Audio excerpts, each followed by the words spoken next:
सत बिस्मिल्ला ते जी आया नू 2 4 6 8 डंगर रखण वाले 10 50 100 200 पहाड़ू रखण वाले मेरे मलक साहिबान बरवाणा फैमिली नौल बिरादरी जट गुज्जर तुहानू सारिਆਂ ਨੂੰ अपने सज्जन बेली आसिफ मलक दा सलाम होवे।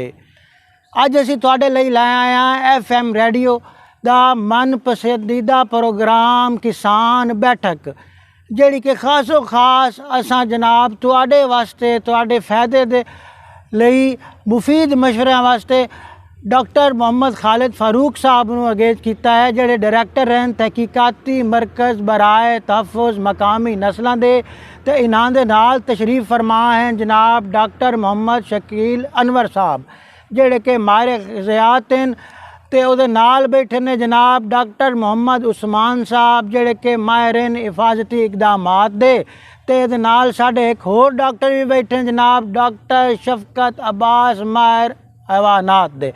ते गुची तू परेशान नहीं होना क्योंकि मैं तेरा जोड़ लभ लिया। तू राना मसरूफ बंदा है तो तू गल्लां नूं समझना होंदा ते तैनूं सौखी गल जिहड़ी है ना वो समझ च नहीं आंदी। लिहाजा मेरे किसान भिरावो मैं अज तुहाडा नुमाइंदा तुहाडा बिरा सज्जन जनाब मोहतरम शेख ज़ीशान नूं नाल लाया आंदा है। ये बड़े सियाणे ते बड़े गूढ़े ते बड़े तजर्बे वाले जिमीदार हैं तो इन्हों ने बड़े पहाड़ू सोहने सोहने रखे हुए हैं। ढेर सारा बड़ा वड्डा फार्म है इन्हां दा पर गल इन्हां दी कोई किसी हिसाब की नहीं पई बनती क्योंकि खर्चा करते भी ये ना दुध जोगे तो ना गोश्त जोगे। हुण इन्हां मैनू आख्या भाई आसिफ साहब पिछली वारी मैं तुहाडा प्रोग्राम सुनिया आई तो डॉक्टर खालिद फारूक साहब बड़े मुफीद मशवरे दिते हैं ब्रीडिंग के बड़े मशवरे हैं। साहिवाल की गां 26 किलो दुध देंदी है तो मेरी गां तो 3 किलो तो बाद देंदी कश नहीं। ये केड़ी गल दा जादू है तो केड़ी साइंस है सानू भी समझ लगनी चाहिए। मैं क्या लै भाई ये हुण मैं तुहानू अपने ज़बानी तो दस नहीं सकता लिहाजा ये हुण असी अगली बैठक दे विच डॉक्टर साहब कोलों तुसी बराह रास्त सारियां गल्लां पुछ लविया है। तो मेरे किसान भिरावो अज असी जिहड़ा टॉपिक रखे जिस उनवान ते असां गल करनी है वह है मसनूई नस्लां ते। मसनूई तौर पर असी केड़ी नस्लों के उत्ते केड़ियां गावां केड़ी वछियां असी तैयार कर सकने हैं उन्होंने किवें असी जमा सकने हैं उन्हां दी पैदाइश हो सकती है अफजाइश हो सकती है। इन्हां सारियां गल्लां नूं पुछण वास्ते अज असी डॉक्टर खालिद फारूक साहब नूं दावत दी है। हुण उन्हां दे नाल मुखातब होना हुण इहो कुछ बड़ा होंदा मैं तुहाडी खैर खैरियत मालूम कर लईए। हुण डॉक्टर साहब वाले पासे आने हैं। अस्सलाम वालेकुम डॉक्टर। वालेकुम सलाम। की हाल है डॉक्टर साहब ठीक ठाक हो? अल्लाह दा शुक्र अल्हम्दुलिल्लाह। डॉक्टर साहब पिछले प्रोग्राम की गल तो रह गई पिछा जी जी नहीं उन्होंने अगे लैके टुरना जी। अच्छा उन्होंने लैके अगर टुरना है पर अज साडा उनवान ये है भाई जड़ियाँ मसनूई नस्ल कशी है जी जी वो की होंदी है ते ओदा की फायदा साडे जट भरावां नूं? बिल्कुल सही। देखो जी पिछली वारी आपां गल कीती सीगी कि एक गां जिहड़ी है या एक जिहड़ी साडी मझ है वो अपनी जिंदगी दे विच 10-12 बच्चे दे देगी इस तो ज़्यादा तो नहीं दे सकती। जबकि जिहड़ा साडा साण हैगा वो जिहड़ा असी मसनूई नस्ल कशी वास्ते असी बी बनाने हैं ਉਹਦੇ वास्ते असी उन्होंने अपने सीमन प्रोडक्शन यूनिट ते लै जाने हैं। वो साण 1 ਲੱਖ डोज़ां पैदा करता है यानी ਉਹਦੇ 1 ਲੱਖ बच्चे पैदा होंगे। ठीक हो गया जी। जी ਇਹਦਾ मतलब है कि एक गां ਦਾ या मझ ਦਾ ਜਿਹੜਾ हिस्सा है वो देख लो 10 ਤੇ ਉਹਦੇ ਨਾਲ 1 ਲੱਖ कोई तनासब नहीं बनता। ठीक है ना जी। वो साण अच्छा होना चाहिए। ठीक है जी। अगर वो साण बुरा होएगा ਤੁਹਾਡੀ पूरी नस्ल बर्बाद कर देगा। अगर साण अच्छा होएगा तो ਤੁਸੀਂ बल्कि मैंने मुलकमा भी दिता सी जी हाँ भी बच्चा नलायक होएगा तो वो सारा कुछ बिगाड़ देगा लायक होएगा तो ठीक है ना जी। असी लायक साण पैदा करने जी जी ठीक है जी। हुण ये इदारा की करता है ये इदारा ना सिर्फ है कि उन्होंने साना दियाँ नानियाँ दादियाँ मावां का रिकॉर्ड करता है बल्कि वो साण जदों उत्थे सीमन प्रोडक्शन यूनिट ते चला जाता है कादराबाद या करानी वाला उत्थों फिर वह सीमन लैके असी गाइयां च रखते हैं। फिर ਉਹਦੀਆਂ ਜਿਹੜੀਆਂ ਬਛੜੀਆਂ ਪੈਦਾ ਹੁੰਦੀਆਂ ਨੇ ਉਹ ਜਦੋਂ ਜਵਾਨ ਹੁੰਦੀਆਂ ਨੇ ਬਣਦੀਆਂ ਨੇ ਸੂੰਦੀਆਂ ਨੇ ਫਿਰ ਉਹਨਾਂ ਦਾ ਦੁੱਧ ਰਿਕਾਰਡ ਅਸੀਂ ਕਰੀਦਾ। यानी वो साण अपनियां बेटियां दे उत्ते भी परखिया जाता है और जदों इन्नी परख हो जाती है किसी साण की फिर असी उहदा सीमन ਜਾਂ ਮਾਦਾ ਬਨਵਈਆ ਭੇਜਦੇ ਹਾਂ ਕਿ ਲਓ ਵੀ ਹੁਣ ਤੁਸੀਂ ਇਹਦੇ ਨਾਲ ਮਸਨੂਈ ਨਸਲਕਸ਼ੀ ਕਰਾਓ। ਇਹਦੀ ਮਾਂ ਵੀ ਚੰਗੀ ਸੀ, ਦਾਦੀ ਵੀ ਚੰਗੀ ਸੀ, ਨਾਨੀ ਵੀ ਚੰਗੀ ਸੀ, ਇਹਦੀਆਂ ਧੀਆਂ ਨੇ ਵੀ ਚੰਗਾ ਦੁੱਧ ਦਿੱਤਾ ਹੈ। ਜੀ ਹਾਂ, ਠੀਕ ਹੈ ਨਾ ਜੀ। ਹੁਣ ਤਾਂ ਕੋਈ ਕਸਰ ਨਹੀਂ ਰਹਿ ਗਈ। ਇਸ ਵਾਸਤੇ ਅਸੀਂ ਕਹਿੰਦੇ ਹਾਂ ਵੀ ਜਿਹੜੇ ਤੁਸੀਂ ਕੁਦਰਤੀ ਮਲਾਈ ਵਾਸਤੇ ਸਾਨ ਰੱਖੇ ਨੇ ਨਾ, ਉਹਨਾਂ ਨਾਲੋਂ ਸਾਡੇ ਜਿਹੜੇ ਮਸਨੂਈ ਨਸਲਕਸ਼ੀ ਵਾਲੇ ਸਾਨ ਨੇ ਉਹ ਬਦਰਜਹਾ ਬਿਹਤਰ ਨੇ। ਇਸ ਵਾਸਤੇ ਤੁਸੀਂ ਆਪਣੀ ਕੁਦਰਤੀ ਮਲਾਈ ਛੱਡੋ ਤੇ ਸਾਡੇ ਕੋਲੋਂ ਮਸਨੂਈ ਨਸਲਕਸ਼ੀ ਕਰਾਓ। यानी कि असां तां हमेशा ये सुनते आया बजाटा दा जेड़ी शाय खालिस है ना जी जी ओदी तां चासी बड़ी है ते तुसी सानू लाए जांदे पे ओ मसनूई आले पासे। यानी कि जेड़ा एक बंदे दा अपना प्योर खालिस जिवें देसी घिओ हुंदा ओ तो होया खालिस ते मसनूई तां असी खाने आ डालडा। ये मिसाल मेरी जुड़दी पई है या मैं गलत पासे जांदा? नहीं नहीं, मैं तुहानू समझाना। देखो ਜਿਹੜੇ ਤੁਸੀਂ ਕੁਦਰਤੀ ਨਸਲਕਸ਼ੀ ਵਾਸਤੇ ਸਾਣ ਦਾ ਇੰਤਖਾਬ ਕਰਦੇ ਹੋ ਨਾ, ਜੀ ਹਾਂ, ਬਹੁਤ ਘੱਟ ਲੋਕ ਨੇ ਜਿਹੜੇ ਉਹਦੀ ਮਾਂ ਦਾ ਰਿਕਾਰਡ ਵੇਖ ਕੇ ਕਰਦੇ ਨੇ। ਅਕਸਰ ਉਹਦੀ ਖੂਬਸੂਰਤੀ, ਉਹਦੇ ਡੀਲ ਡੋਲ ਦੇ ਉੱਤੇ ਅੱਛਾ ਜੀ ਸੋਹਣਾ ਬੜਾ ਹੈ ਬਸ ਇਹਨੂੰ ਰੱਖ ਲਵੋ। ਅੱਛਾ, ਉਹਦੇ ਨਾਲ ਉਲਟਾ ਨਸਲ ਖਰਾਬ ਹੁੰਦੀ ਹੈ। ਜੀ ਜੀ। ਦੂਸਰੇ ਨੰਬਰ 'ਤੇ ਉਹ ਜਿਹੜੇ ਆਪਣਾ ਹੀ ਹੁੰਦਾ ਹੈ, ਆਪਣਾ ਹੀ ਕੋਈ ਬੱਚਾ ਵਿੱਚੋਂ ਉਹਨੂੰ ਜਵਾਨ ਕੀਤਾ ਤੇ ਸਾਣ ਬਣਾ ਲਿਆ। ਕਿਸੇ ਗਾਂ ਦਾ ਬੱਚਾ ਹੋਏਗਾ, ਕਿਸੇ ਦਾ ਭਤੀਜਾ ਹੋਏਗਾ, ਕਿਸੇ ਦਾ ਭਾਂਜਾ ਹੋਏਗਾ, ਇਹਨੂੰ ਅਸੀਂ ਕਹਿੰਦੇ ਇਨਬਰੀਡਿੰਗ। ਤਰ੍ਹਾਂ ਅਸੀਂ ਵੀ ਕਹਿੰਦੇ ਹਾਂ ਕਿ ਆਪਣੀ ਜਿਹੜਾ ਤੁਹਾਡੇ ਆਪਣੇ ਕੋਲੇ ਜਿਹੜਾ ਸਾਣ ਪੈਦਾ ਹੋਇਆ ਹੈ ਉਹਨੂੰ ਹੀ ਤੁਸੀਂ ਜਦੋਂ ਸਾਣ ਬਣਾਉਂਦੇ ਹੋ ਤੇ ਉਲਟਾ ਉਹ ਮਾਮਲਾਤ ਨੂੰ ਖਰਾਬ ਕਰਦਾ ਹੈ। ਅੱਛਾ, ਅਸੀਂ ਜਦੋਂ ਇਹ ਮਾਦਾ ਮਨਵਈਆ ਤਕਸੀਮ ਕਰਦੇ ਹਾਂ ਤੇ ਅਸੀਂ ਇਸ ਚੀਜ਼ ਦਾ ਵੀ ਖਿਆਲ ਰੱਖੀਦਾ ਕਿ ਡਿਸਟ੍ਰਿਕਟ ਜੰਗ ਦਾ ਅਗਰ ਸਾਣ ਹੈਗਾ ਤੇ ਇਹਦਾ ਸੀਮਨ ਖਾਨੇਵਾਲ ਜਾਵੇ, ਅੱਛਾ, ਖਾਨੇਵਾਲ ਵਾਲੇ ਦਾ ਮੁਲਤਾਨ ਜਾਵੇ, ਮੁਲਤਾਨ ਵਾਲੇ ਦਾ ਲਈਆ ਜਾਵੇ, ਲਈਏ ਵਾਲੇ ਦਾ ਮੁਜ਼ੱਫਰਗੜ੍ਹ ਜਾਵੇ। यानी कि उससे फैमिली ਦਾ ਸੀਮਨ ਉਸੇ ਫੈਮਿਲੀ ਦੇ ਵਿੱਚ ਨਾ ਲੱਗੇ। ਯਾਨੀ ਕਿ ਜੇ ਜ਼ਿਲ੍ਹੇ ਜੰਗ ਦਾ ਹੈ ਤਾਂ ਉਸੇ ਜ਼ਿਲ੍ਹੇ ਨਾ ਰਵੇ, ਉਹਦਾ ਕੋਈ ਫਾਇਦਾ ਨਹੀਂ, ਤੇ ਜੇ ਬਾਹਰ ਵਗ ਜਾਵੇ ਤਾਂ ਫਾਇਦਾ ਢੇਰ ਹੈ। ਹਾਂ, ਹੁਣ ਤੁਸੀਂ ਜ਼ਰਾ ਮੇਰੀ ਗੱਲ ਨੂੰ ਸਮਝਣ ਦੀ ਕੋਸ਼ਿਸ਼ ਕਰੋ ਵੀ ਅਸੀਂ ਜਿਹੜੀ ਕਜ਼ਨ ਮੈਰਿਜ ਨੂੰ ਮਨਾ ਕੀਤਾ ਗਿਆ ਨਾ, ਅੱਛਾ, ਉਹ ਇਸੇ ਵਾਸਤੇ ਕੀਤਾ ਗਿਆ ਕਿ ਕਜ਼ਨ ਮੈਰਿਜ ਦੇ ਵਿੱਚ ਫਿਰ ਮਿਸਾਲ ਦੇ ਤੌਰ ਤੇ ਤੁਸੀਂ ਸ਼ਾਇਦ ਗੌਰ ਕੀਤਾ ਹੋਵੇ ਕਿ ਬਾਜ਼ ਔਕਾਤ ਕਜ਼ਨ ਮੈਰਿਜ ਦੇ ਨਤੀਜੇ ਦੇ ਵਿੱਚ ਮਫਲੂਜ ਬੱਚੇ ਪੈਦਾ ਹੁੰਦੇ ਨੇ, ਗੂੰਗੇ ਹੁੰਦੇ ਨੇ, ਨਾਬੀਨਾ ਹੁੰਦੇ ਨੇ, ਬਹਿਰੇ ਹੁੰਦੇ ਨੇ। ਤੇ ਇਸ ਵਾਸਤੇ ਕਜ਼ਨ ਮੈਰਿਜ ਤੋਂ ਔਰ ਇਹੀ ਮਾਮਲਾ ਜਾਨਵਰਾਂ 'ਚ ਮੌਲਰ ਪ੍ਰੈਗਨੈਂਸੀ ਵੀ ਆਨੇ ਆ। ਜੀ ਜੀ ਜੀ ਜੀ ਆ ਜੀ ਆ ਜੀ। ਤੇ ਉਹਦੇ ਨਤੀਜੇ 'ਚ ਨਾ ਫਿਰ ਜਿਹੜੇ ਬੱਚੇ ਪੈਦਾ ਹੋਣਗੇ ਜਾਂ ਵੱਛੜੀਆਂ ਪੈਦਾ ਹੋਣਗੀਆਂ ਉਹਨਾਂ ਦੇ ਅੰਦਰ ਉਹ ਪੋਟੈਂਸ਼ੀਅਲ ਨਹੀਂ ਹੋਏਗਾ ਜਿਹੜਾ ਅਸੀਂ ਇਹ ਲਾਈਨ ਬਰੀਡਿੰਗ ਇਹਨੂੰ ਕਹਿੰਦੇ ਆ ਵੀ ਇੱਕ ਜਗ੍ਹਾ ਦਾ ਸਾਨ ਦੂਸਰੀ ਜਗ੍ਹਾ, ਦੂਸਰੇ ਦਾ ਤੀਸਰੀ ਜਗ੍ਹਾ, ਇਸ ਤਰੀਕੇ ਨਾਲ ਫਿਰ ਉਹਨੂੰ ਅਸੀਂ ਲਾਈਨ ਬਰੀਡਿੰਗ ਕਹਿੰਦੇ ਆ। ਉਹਦੇ ਨਾਲ ਯਾਨੀ ਕਿ ਪ੍ਰੋਡਕਸ਼ਨ ਦਾ ਪੋਟੈਂਸ਼ੀਅਲ ਵੱਧਦਾ ਹੈ, ਸਲਾਹੀਅਤ ਵੱਧਦੀ ਹੈ। ਠੀਕ ਹੈ ਜੀ, ਹੁਣ ਤੁਹਾਨੂੰ ਸਮਝ ਆ ਗਈ? ਯਾਨੀ ਕਿ ਮੈਨੂੰ ਹੁਣ ਸਮਝ ਆ ਗਈ ਹੈ ਬਾਈ ਜਿਹੜੀ ਮਸਨੂਈ ਨਸਲਕਸ਼ੀ ਹੈ, ਹਾਂਜੀ, ਉਹ ਤਸਦੀਕ ਸ਼ੁਦਾ ਜਿਹੜਾ ਸੀਮਨ ਹੈ ਉਸ ਨੂੰ ਅੱਗੇ ਉਹਦੀ ਜਿਹੜੀ ਹੈ ਉਹ ਜਿਵੇਂ ਆਦੇ ਨਾ test tube, baby test tube, ਉਹਦੇ ਵਿੱਚ ਰੱਖਤੇ ਤੇ ਤਾਂ ਉਹਦੀ ਪਰਵਰਿਸ਼ ਹੋਏਗੀ ਤੇ ਫਿਰ ਉਹ ਬੱਚੇ ਦੀ ਡਿਲੀਵਰੀ ਹੋਏਗੀ। ਸਭ ਨਾਲ ਅਹਿਮ ਜਿਹੜਾ ਕੰਮ ਹੈ ਉਹ ਜਾਨਵਰ ਤੋਂ ਬੱਚਾ ਲੈਣਾ ਹੈ ਸਾਲ ਬਸਾਲੀ। ਬਿਲਕੁਲ। ਤੇ ਉਹ ਅਗਰ ਕਿਸੇ ਵਜ੍ਹਾ ਤੋਂ ਰਹਿੰਦਾ ਵੀ ਹੋਵੇ ਤੇ ਉਹਦੀ ਸਮਝ ਇਹ ਆਉਂਦਾ, ਜਿਹੜਾ ਦੇਸੀ ਫਾਰਮਰ ਹੈ ਉਹਦੀ ਸਮਝ ਇਹ ਆਉਂਦਾ ਕਿ ਇਹਦਾ ਇਹ ਸਾਨੂੰ ਕਰਨਾ ਚਾਹੀਦਾ ਕਿ ਅਸੀਂ ਇੱਕ ਸਾਨ ਰੱਖ ਲਈਏ। ਜੀ ਜੀ ਜੀ। ਉਹ ਵਿਚਾਰੇ ਇਸ ਵਾਸਤੇ ਅਸੀਂ ਸਾਨ ਰੱਖ ਲੈਂਦੇ ਹਾਂ ਤੇ ਸਾਡੀ ਸਮਝ ਤੇ ਆਉਂਦਾ ਬਈ ਇਸ ਵਾਸਤੇ ਅਸੀਂ ਮਸਨੂਈ ਅਫਜ਼ਾਇਸ਼ ਨਸਲ ਨੂੰ ਅੱਛਾ ਨਹੀਂ ਸਮਝਦੇ। ਅੱਛਾ ਜੀ, ਪਿਛਲੀ ਵਾਰੀ ਤੁਸੀਂ ਕਿਹਾ ਸੀ ਬੈਠਕਾਂ ਵਾਲੀ ਗੱਲ ਹੋਈ ਸੀ, ਮੈਂ ਤੁਹਾਨੂੰ ਕਿਹਾ ਸੀ ਬੈਠਕਾਂ ਤੇ ਫਿਰ ਕੱਢਣੀਆਂ ਪੈਣੀਆਂ ਨੇ। ਮੈਂ ਤਾਂ ਜੇ ਘਰੋਂ ਪਹਿਲੇ ਕਾਟ ਤੇ ਆਇਆ, ਮੈਨੂੰ ਪਤਾ ਹੈ ਅੱਗੂ ਸਾਹਿਬ ਹੋਰਾ ਮੈਨੂੰ ਆਖਣਾ ਬਈ ਬੈਠਕ ਪਹਿਲੇ ਬੈਠਕਾਂ ਕੱਢ। ਉਹ ਸਰਕਾਰ ਗੱਲ ਹੈ ਵੇ ਕਿ ਅਸੀਂ ਸਹਿਲ ਪਸੰਦ ਹੋ ਗਏ ਹਾਂ। ਅਸੀਂ ਕਹਿੰਦੇ ਜੀ ਸਾਣ ਵਿੱਚ ਛੱਡ ਦਿਓ, ਜਿਹੜੀ ਆਏਗੀ ਹੀਟ ਚਾਪੇ ਬਣਾ ਛੋੜੇਗਾ। ਠੀਕ ਹੈ ਨਾ ਜੀ, ਉਹ ਫਿਰ ਬਣਾ ਜ਼ਰੂਰ ਛੋੜੇਗਾ, ਬੱਚਾ ਵੀ ਪੈਦਾ ਹੋ ਜਾਏਗਾ, ਲੇਕਿਨ ਉਹਦੇ 'ਚੋਂ ਕੁਆਲਿਟੀ ਨਹੀਂ ਹੋਏਗੀ। ਠੀਕ ਹੈ, ਕੁਆਲਿਟੀ ਵਾਸਤੇ ਤੁਹਾਨੂੰ ਮਸਨੂਈ ਨਸਲਕਸ਼ੀ 'ਤੇ ਆਉਣਾ ਪਏਗਾ। ਸਹੀ। ਔਰ ਉਹਦੇ ਵਾਸਤੇ ਫਾਰਮਰ ਨੂੰ ਥੋੜ੍ਹੀ ਮਿਹਨਤ ਕਰਨੀ ਪਏਗੀ। ਉਹਦੇ ਦੋ ਤਰੀਕੇ ਨੇ, ਇੱਕ ਤਾਂ ਅਸੀਂ ਟੀਜ਼ਰ ਬਣਾਉਂਦੇ ਹਾਂ। ਟੀਜ਼ਰ ਇੱਕ ਐਸਾ ਸਾਣ ਹੁੰਦਾ ਜਿਹੜਾ ਮਲਾਈ ਨਹੀਂ ਕਰ ਸਕਦਾ, ਲੇਕਿਨ ਉਸ ਗਾਂ ਨੂੰ ਉਹਦਾ ਇੰਤਖਾਬ ਕਰ ਦੇਗਾ, ਉਹਦੇ 'ਤੇ ਜੰਪ ਕਰੇਗਾ, ਲੇਕਿਨ ਮਲਾਈ ਨਹੀਂ ਕਰ ਸਕੇਗਾ। ਤੁਹਾਨੂੰ ਪਤਾ ਲੱਗ ਜਾਏਗਾ ਸਾਡੀ ਗਾਂ ਹੀਟ 'ਚ ਹੈ, ਉਹਨੂੰ ਤੁਸੀਂ ਫਿਰ ਮਸਨੂਈ ਨਸਲਕਸ਼ੀ ਕਰਾ ਲਓ। ਠੀਕ ਹੈ ਜੀ। ਦੂਸਰਾ ਤਰੀਕਾ ਹੈਗਾ ਕਿ ਫਾਰਮਰ ਜਿਹੜਾ ਉਹ ਖੁਦ ਖਿਆਲ ਰੱਖੇ ठीक है। कि जी तारां कर रही है, बार बार थोड़ा थोड़ा पेशाब करना, तारां करनियां, सही। बेचैन होना हाँ जी, या दूसरे ते टपना या बोलना, हाँ ठीक है जी, निशानियां ने सारियां। हाँ जी, और साहिवाल या साड़ी देसी गां ਚੱਲਾ पाक ने बड़ी आसानी रखी है कि ਇਹਦਾ 18 घंटे ਦਾ ਪੀਰੀਅਡ ਹੁੰਦਾ ਹੈ, ਹੀਟ ਦਾ ਪੀਰੀਅਡ ਜਿਹਨੂੰ ਅਸੀਂ ਕਹਿੰਦੇ ਹਾਂ, ਠੀਕ ਹੈ। ਉਹਦੇ 'ਚ ਨਾ 6 ਹੀਟ ਖਤਮ ਹੋਣ ਤੋਂ 6 ਘੰਟੇ ਪਹਿਲੇ ਇਨਸੈਮੀਨੇਸ਼ਨ ਹੋਣੀ ਚਾਹੀਦੀ ਹੈ, ਬੀ ਰੱਖਿਆ ਜਾਣਾ ਚਾਹੀਦਾ। सही।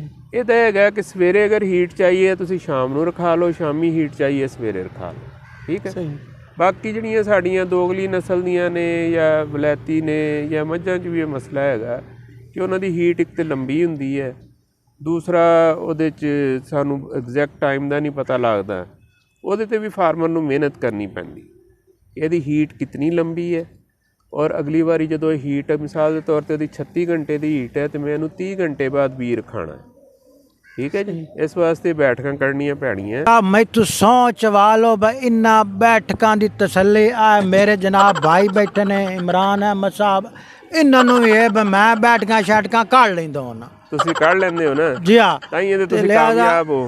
जी पर मैं इत्थे हुण तुहाडे कोलों एक गल ये भी पुछूं हाँ जी जी जेड़ा मेरे हर किसान भरा दे जहन दे विच ही होसी जी जी भाई ये सवाल तो मैं करना ही खास तौर ते जेड़ा गुची भरा ना आवे कि मैनूं घूरी आवे तो बेटा भाई इहनूं पता भाई नूं पता लग गया भाई इहदा सवाल जहन दे विच आ गया ते हुण मैं ना कीता ते ये मेरी शामत आई के आई जी जी जी जी ते ਇਹਦੇ ਦਿਲ ਦੇ ਵਿੱਚ ਸਵਾਲ ਜਿਹੜਾ ਹੈ ਨਾ ਜੀ ਉਹ ਇਹ ਭਾਈ ਹੁਣ ਜਿਹੜੇ ਤੁਹਾਡੇ ਡਾਕਟਰ ਹਨ, ਪ੍ਰੈਕਟੀਸ਼ਨਰ ਹਨ, ਐਕਸਪਰਟ, ਇਹ ਜਿਸ ਟਾਈਮ ਦੌਰੇ ਤੇ ਵਹਿੰਦੇ ਨੇ ਇੱਥੇ ਦਿਹਾਤ ਦੇ ਵਿੱਚ ਤੇ ਫਾਰਮਰਾਂ ਨੂੰ ਜਾ ਤੇ ਮਿਲਦੇ ਨੇ ਤੇ ਡੰਗਰਾਂ ਨੂੰ ਚੈੱਕ ਕਰਿੰਦੇ, ਉਹਨਾਂ ਦਾ ਚੈੱਕਅਪ ਕਰਿੰਦੇ ਨੇ ਤੇ ਇਹਨਾਂ ਗੱਲਾਂ ਦੇ ਬਾਰੇ ਕੋਈ ਜੱਟ ਨੂੰ ਦੱਸਦੇ ਵੀ ਹਨ ਭਾਈ ਤੇਰਾ ਇਹ ਜਾਨਵਰ ਜਿਹੜਾ ਹੈ ਇਸ ਪੋਜੀਸ਼ਨ ਵਿੱਚ ਹੈ, ਇਹਦੇ ਨਾਲ ऐस हिसाब किताब दे विच इहदा ट्रीटमेंट करना चाहिए है, आ बी रखना चाहिए है, इहदा बी जिहड़ा है इस तू फिर गया है, ये अग्गा इतने चढ़िया नहीं तोड़ ते एदी बीमारी है ते सारे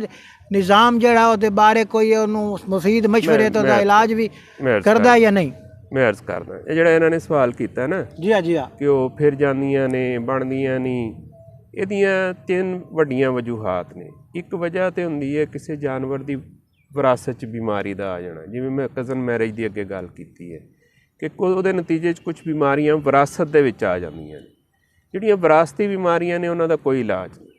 ਉਹਦੇ ਇਲਾਵਾ 2 ਵਜੂਹਾਤ ਹੋਰ ਨੇ। ਇੱਕ ਵਜ੍ਹਾ ਹੈ ਖੁਰਾਕ ਦੇ ਵਿੱਚ ਕਮੀ ਪੇਸ਼ੀ ਔਰ ਦੂਸਰੀ ਵਜ੍ਹਾ ਹੈ ਕਿਸੇ ਇਨਫੈਕਸ਼ਨ ਦਾ ਆਉਣਾ, ਠੀਕ ਹੈ ਜੀ। ਹੁਣ ਮੇਰੇ 2 ਸਾਥੀ ਬੈਠੇ ਨੇ, जी हाँ ਇਹ ਡਾਕਟਰ ਸ਼ਕੀਲ ਸਾਹਿਬ ਦੱਸਣਗੇ ਵੀ ਖੁਰਾਕ ਦੀ ਕੀ ਕਮੀ ਬੇਸ਼ੀ ਹੈ ਜਿਹਦੀ ਵਜ੍ਹਾ ਤੋਂ ਜਾਨਵਰ ਜਾਂ ਬੋਲਦਾ ਨਹੀਂ ਜਾਂ ਫਿਰ ਜਾਂਦਾ ਹੈ, ਠੀਕ ਹੈ ਜੀ। ਔਰ ਡਾਕਟਰ ਸ਼ਫਕਤ ਸਾਹਿਬ ਇਹ ਦੱਸਣਗੇ ਵੀ ਉਹ ਕੀ ਬਿਮਾਰੀ ਜਾਂ ਕੀ ਕੋਈ ਐਸੀ ਇਨਫੈਕਸ਼ਨ ਹੈ ਕਿ ਜਿਹਦੀ ਵਜ੍ਹਾ ਤੋਂ ਇਹ ਜਾਨਵਰ 'ਚ ਮਸਾਇਲ ਆਉਂਦੇ ਨੇ। ਜਾਨਵਰ ਨੂੰ ਕਿਹੜੀ ਖੁਰਾਕ ਦੇਣੀ ਚਾਹੀਦੀ ਹੈ। ਜੇ ਖੁਰਾਕ ਪੁੱਠੀ ਹੋ ਜਾਵੇ ਤਾਂ ਲੜ ਵੀ ਜਾਂਦੀ ਨੇ ਤੇ ਫਾਇਦਾ ਵੀ ਉਹਦਾ ਕੋਈ ਨਹੀਂ ਹੁੰਦਾ। ਇਹ ਜਾਨਵਰਾਂ ਵਾਲੇ ਪਾਸੇ ਵੀ ਇਹ ਮਾਮਲਾ ਹੋ ਜਾਂਦਾ ਹੈ। ਇਹ ਸਾਰੀਆਂ ਗੱਲਾਂ ਪੁੱਛਣ ਵਾਸਤੇ ਅਸੀਂ ਡਾਕਟਰ ਸ਼ਕੀਲ ਅਨਵਰ ਸਾਹਿਬ ਨੂੰ ਮੁਖਾਤਬ ਹੋਨੇ ਆ ਤੇ ਸ਼ੁਕਰੀਆ ਵੀ ਅਦਾ ਕਰਨੇ ਆ। ਡਾਕਟਰ ਸਾਹਿਬ ਬੜੀ ਮਿਹਰਬਾਨੀ। ਬਹੁਤ ਮਿਹਰਬਾਨੀ ਜਨਾਬ। ਅੱਛਾ ਡਾਕਟਰ ਸਾਹਿਬ ਇਹ ਦੱਸੋ ਭਈ ਇਹ ਖੁਰਾਕ ਦੇ ਫਰਕ ਲੱਗਣ ਨਾਲ ਜਿਹੜੀ ਇਹ ਨਸਲ ਕਸ਼ੀ ਹੈ ਇਸ ਤੇ ਵੀ ਅਸਰ ਪੈ ਜਾਂਦਾ? ਬਿਲਕੁਲ ਜੀ। ਬਿਸਮਿਲ੍ਲਾਹ ਰਹਿਮਾਨ ਰਹੀਮ। ਜਿਸ ਤਰ੍ਹਾਂ ਕਿ ਪਿਛਲੀ ਬੈਠਕ 'ਚ ਅਸੀਂ ਗੱਲ ਕੀਤੀ ਸੀ ਕਿ ਜਾਨਵਰ ਵਾਸਤੇ ਠੀਕ ਹੈ ਨਾ ਜੋ ਹੈ ਇੱਕ ਮੁਤਵਾਜ਼ਨ ਗ਼ਜ਼ਾ ਦਾ ਹੋਣਾ ਬਹੁਤ ਜ਼ਰੂਰੀ ਹੈ। ਅਕਸਰ ਜਦੋਂ ਅਸੀਂ ਡੇਰਿਆਂ ਤੇ ਜਾਂਦੇ ਹਾਂ ਤੇ ਫਾਰਮਰ ਨੂੰ ਜਾ ਕੇ ਪੁੱਛਦੇ ਹਾਂ, ਫਾਰਮਰ ਸਾਨੂੰ ਇਹ ਸ਼ਿਕਾਇਤ ਕਰਦਾ ਹੈ ਕਿ ਯਾਰ ਮੇਰਾ ਜਾਨਵਰ 5 ਮਹੀਨੇ ਦਾ ਸੂਇਆ ਹੋਇਆ ਹੈ, ਅੱਗੇ ਬਣਦਾ ਨਹੀਂ। ਯਾਰ ਡਾਕਟਰ ਸਾਹਿਬ ਇਹ 3 ਮਹੀਨੇ ਦਾ ਆਪਣਾ ਠੀਕ ਹੈ ਆਪਣਾ ਸੂਇਆ ਹੋਇਆ ਹੈ, ਇਹ ਇੱਕ ਵਾਰੀ ਬੋਲਿਆ, ਅਸੀਂ ਇਹਨੂੰ ਬੀ ਰਖਾਇਆ, 2 ਵਾਰੀ ਬੀ ਰਖਾਇਆ, ਇਹ ਜਾਨਵਰ ਬਾਰ-ਬਾਰ ਫਿਰ ਹੀ ਜਾਂਦਾ ਹੈ। ਤੇ ਜਿਸ ਟਾਈਮ ਅਸੀਂ ਜਾਨਵਰ ਦੀ ਠੀਕ ਹੈ ਸਿਹਤ ਦੇਖੀ ਦੀ ਹੈ ਤੇ ਸਾਨੂੰ ਆਪ ਬੜਾ ਠੀਕ ਹੈ ਨਾ ਅਫਸੋਸ ਹੁੰਦਾ ਹੈ ਕਿ ਜਾਨਵਰ ਦੀ ਜੋ ਹੈ ਉਹ ਦੁੱਧ ਤੇ ਦੇ ਰਿਹਾ 5 ਮਹੀਨੇ ਦਾ, ਲੇਕਿਨ ਉਹਦੀ ਜਿਹੜੀ ਗ਼ਜ਼ਾਈ ਜ਼ਰੂਰਤ ਹੈ ਉਹ ਪੂਰੀ ਨਹੀਂ ਹੋ ਰਹੀ। ਇਹ ਸਾਰੀ ਗਲਤੀ ਗੁੱਚੀ ਦੀ ਹੈ। ਬਿਲਕੁਲ ਜਿਹੜੀ ਗ਼ਜ਼ਾਈ ਜ਼ਰੂਰਤ ਆ ਉਹਦਾ ਪੂਰਾ ਹੋਣਾ ਬਹੁਤ ਜ਼ਰੂਰੀ ਹੈ। ਪੱਠਾ ਪਾਈ ਰੱਖਿਆ ਤੇ ਜਾਨਵਰ ਸੁੱਕਦਾ ਰਿਹਾ ਉਸ ਤੁਹਾਨੂੰ ਆਤ ਦੱਸਿਆ ਹੀ ਨਹੀਂ ਹੈ ਭਾਈ ਇਹ ਜਨਾਬ ਮੇਰਾ ਤਾਂ ਡੰਗਰ ਕਮਜ਼ੋਰ ਹੋ ਗਿਆ। ਬਿਲਕੁਲ ਜੀ। ਹੁਣ ਅਸੀਂ ਜਿਸ ਟਾਈਮ ਉਹਨੂੰ ਪੁੱਛੀਦਾ ਕਿ ਤੁਸੀਂ ਕੀ ਪਾ ਰਹੇ ਹੋ, ਉਹ ਆਂਦਾ ਜੀ ਅਸੀਂ ਇਹਨੂੰ ਠੀਕ ਹੈ ਸੁਬਹ ਸ਼ਾਮ ਚਾਰਾ ਪਾਈਦਾ ਤੇ ਇਹਨੂੰ ਕੋਈ ਖਲ 1-2 ਕਿਲੋ ਖਲ ਪਾ ਦੇਈਦੀ ਹੈ ਬਸ। ਇਹਦੇ ਇਲਾਵਾ ਅਸੀਂ ਉਹਨੂੰ ਹੋਰ ਨਾਲ ਬੌਂਸ਼ੋਂ ਪਾ ਦਿੱਤਾ। ਅੱਛਾ, ਉਹ ਹੁਣ ਜਦੋਂ ਪੁੱਛੀਦਾ ਹੈ ਕਿ ਤੁਸੀਂ ਸਿਰਫ ਖਲ ਪਾਉਂਦੇ ਹੋ, ਹੁਣ ਖਲ ਜੋ ਹੈ ਉਹ ਠੀਕ ਹੈ ਵੰਡੇ ਦਾ ਠੀਕ ਹੈ ਨਿੰਬਲ ਬਦਲ ਨਹੀਂ, ਖਲ ਸਿਰਫ ਹੈ ਇੱਕ प्रोटीन ਦਾ ਇੱਕ जो है एक अज्जा जुज़व है। लेकिन जानवर जो है ठीक प्रोटीन भी चाहिए है, जानवर जो है एनर्जी भी चाहिए है, और सब तो वड्डी गल जी जानवर का टाइम च हीट च आना और अगे बनना, ये वास्ते सानू ठीक जो है नमकियाती अमेज़े की बहुत ज़रूरत होंगी है। नमकियाती अमेज़ा की होंदा है, बहुत सारे ठीक नमकियात है, सोडियम फास्फोरस कैल्शियम मैग्नीशियम, ये सारे साड़ी ज़मीन के अंदर पाए जाते सी कुदरती तौर पर। लेकिन अगे असी जो ठीक ढेर पाते सी वो साढ़े ये जो है ठीक मिनरल जो है एक कायम रहिंदे सी। हुण असी क्योंकि एक फसल चकते हैं ढेर पाते ही नहीं, अगली फसल असी फिर बीज देंगे हैं तो खादा का इस्तेमाल करते हैं, और खादा का इस्तेमाल भी जो है बहुत कम इस्तेमाल करते हैं। इस वास्ते साढ़े चारे के अंदर और ठीक नमकियाती अमेज़े की बहुत कमी है। ये बहुत सारे टेस्ट किए गए ठीक है, लैबोरेटरी लैवल पर भी ठीक है ना, और जो है परमिशन लैवल पर भी, और साड़ी तकरीबन पंजाब के सारे ज़िला जो है वो ठीक है ना उन्होंने अंदर जो है नमकियाती अमेज़े की कमी पाई गई। इस वास्ते एक जानवर नूं, दुध वाले जानवर नूं 50 ग्राम तो 100 ग्राम नमकियाती अमेज़े की बहुत ज़्यादा ज़रूरत है। जिन्ना वो दुध दे रही है जानवर उहदा उन्होंने अद्धा, अगर वो 9 किलो दुध दिंदी है तो जो है वह 4.5 किलो जो है, या अगर 6 किलो दिंदी है तो 3 किलो वह वंडा बनता है। असी वंडा भी उन्होंने दे रहे हैं, असी सिर्फ दे रहे हैं उन्होंने खल। खल दे नाल उहदी जो है की है कि उहदी जिहड़ी ज़रूरत है गज़ाई वो पूरी नहीं हो रही, और जानवर की हो रहा है आहिस्ता आहिस्ता वो ठीक कमज़ोर हो रहा है। डॉक्टर साहब इत्थे एक गल दी मैनू समझ लग गई है, तो गुची तू गौर नाल सुन ला भाई, जे तू करनी है डेयरी फार्मिंग ते तैनू साइंस पढ़नी पौसी। ये सारा साइंसी फार्मूले जदों तकर ये इल्म ना होसी, इस बारे बिल्कुल किताबां तुसी ना पढ़सो, तुहानू ये फार्मूलियां दा पता ना लगसी, भावें ए सेहत दे एतबार नाल है, भावें खुराक दे एतबार नाल है, भावें मसनूई नस्ल कशी दे एतबार नाल है। ये तो डॉक्टर साहब यकीन कर लो, चौधरी खालिद फरूक साहब मैं तुहाडा बड़ा शुक्रिया अदा करना भाई, मैं तुहाडे विच वड़िया तो मैनू पता लगा भाई ये तो वड्डा जनाब ये सैगमेंट है, बड़ा वड्डा प्रोजेक्ट है, तो दुनिया ही हो रही डेयरी फार्मिंग, ये महकमा हैवानात जनाब ये तब कोई बड़ा वड्डा काम कर रहे हैं, सन तो पता ही कोई ना। ये आप जनाब बड़िया बड़िया किताबां इन्हें लिखी हुई हैं, तो बड़ी रिसर्च की हुई है। तो डॉक्टर खालिद फरूक साहब जड़े ने तहकीकाती मरकज़ बराए तहफ़्फ़ुज़ दे डायरैक्टर हैं। मुड़ आप वेखो भाई ये कितना इल्म है इन्होंने कोल, ते इल्म बाजुता जनाब कोई गुजारा कोई नहीं। तो साढ़े जड़े मासूम किसान बिरा हैं जड़े अपने मुँह ध्यान उन्ना 4, 6, 8, 150 डंगर रखे हो, ना वो डॉक्टर ना रबता करेंदे ना वो है तहकीकाती मरकज़ बराए तहफ़्फ़ुज़ मकामी नस्ल हैवानात नाल उन्ना कदी रबता किया, ना उन्हां दा मिलाप होया। ओ लखां करोड़ां रुपये का नुकसान की बैठे ते मोड़ा दिन आया, साडा तो मुकद्दर ही खराब है। खास तौर पर है गुची इस रोज़ ये रट लाई होंदी है, मेरी तो जी किस्मत खराब है, मेरा तो डंगर दुध नहीं देंदा, और मेरी तो किस्मत खराब है, और मेरा डंगर तो मोटा ही नहीं होंदा। और तैनू ये वास्ते साइंस पढ़नी पौसी, तैनू समझदार बनना पौसी, सियाणा बनना पौसी, ये सारा नॉलेज होना पौसी, ते तां तू एक कामयाब डेयरी फार्मर बन सकना है। क्यों जनाब शेख साहब तुसी आज मेरे नाल आए हो, कोई फ़र्क महसूस कर रहे हो भाई? पहले भी डेयरी फार्मिंग तुसी करते रहे हो, तो इत्थे तो जनाब पूरियां किताबां असी सुनते पे हाँ, सानू तो पता लगता पाया भाई असी तो पुट्ठे राह ते टुरे होए हैं, सीधा राह तो है ही। बिल्कुल मैन बड़ी गल्लां दी समझ आई है, खास कर ब्रीडिंग दे विच जेहड़े मामलात हुंदे हन, और ये बड़ी अहम गल है कि ग़िज़ा जिहड़ी है उन बड़े अच्छे तरीके नाल मैनेज करके तां ही ओहदे तू वक्त ते बच्चा लिया जा सकिंदा। ते मैनू ये गल एक समझ नहीं आई ब तुसी साइंस दा जिक्र कीता है, ते मैं इतना पढ़े हुए नहीं, तो वह ज़रा सानू सादे तरीके नाल समझा दियो बई वो केड़ी खुराकां पावीए जिहड़ी साडी है इत्थे देसी, बई असी सानू सस्तियां भी पै जावन ते साडा वो जिहड़ा ना अफजाइश नस्ल का सिलसिला भी अग्गां टाइम ते वधदा रहे। जनाब मैं अर्ज़ करदा कि साडा इंशाअल्लाह एक पूरा प्रोग्राम जिहड़ा है ना वो मुतवाज़न खुराक दे उत्ते होएगा। ठीक कि चारे असी किहड़े पाने ने, किस स्टेज के उत्ते चारे च जिहड़ी गज़ाइयत है वो ज़्यादा तो ज़्यादा हुंदी है, किस स्टेज ते उहदे चारे की गज़ाइयत घट जाती है। ਇਹਦਾ ਅਸੀਂ ਪੂਰਾ ਇੱਕ ਪ੍ਰੋਗਰਾਮ ਕਰਾਂਗੇ, ਕਿਉਂਕਿ ਸਾਡਾ ਅੱਜ ਦਾ ਪ੍ਰੋਗਰਾਮ ਜਿਹੜਾ ਹੈ ਉਹ ਸਿਰਫ ਨਸਲਕਸ਼ੀ ਦੇ ਹਵਾਲੇ ਨਾਲ ਹੈ।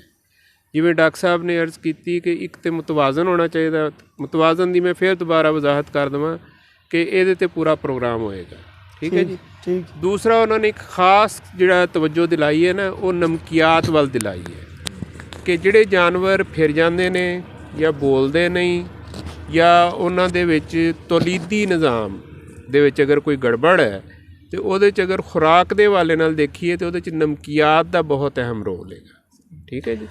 ਲਿਹਾਜ਼ਾ ਸਾਨੂੰ ਆਪਣੇ ਜਾਨਵਰਾਂ ਨੂੰ 100 ਗ੍ਰਾਮ ਰੋਜ਼ਾਨਾ ਮਿਨਰਲ ਮਿਕਸਚਰ ਜਾਂ ਅਮੇਜ਼ਾ ਨਮਕੀਆਤ ਦੇਣਾ ਚਾਹੀਦਾ ਹੈ, ਜਿਹਦੇ ਨਾਲ ਜਾਨਵਰ ਫਿਰੇਗਾ ਵੀ ਨਹੀਂ, ਟਾਈਮ 'ਤੇ ਬੋਲ ਵੀ ਪਏਗਾ ਤੇ ਬਣ ਵੀ ਜਾਏਗਾ। ਠੀਕ ਹੈ ਜੀ। ਡਾਕਟਰ ਸਾਹਿਬ मोहतरम तुसी माहिर खुराक हो तो एक सच्ची सच्ची गाल मैं जरूर दसिया, खास तौर पर मेरा घोची फिरा है इस गाल के उत्ते ना बड़ी उड़ीक बैठा है। भाई ये दसो भाई ये जानवरों की सर्दियाँ गर्मियाँ की खुराक वक्री वक्री है या सारा साल इक्को जी पवींदी है? नहीं बिल्कुल जी, अपना गर्मियां के चारे होर है, ठीक है, सर्दियां के चारे होर है।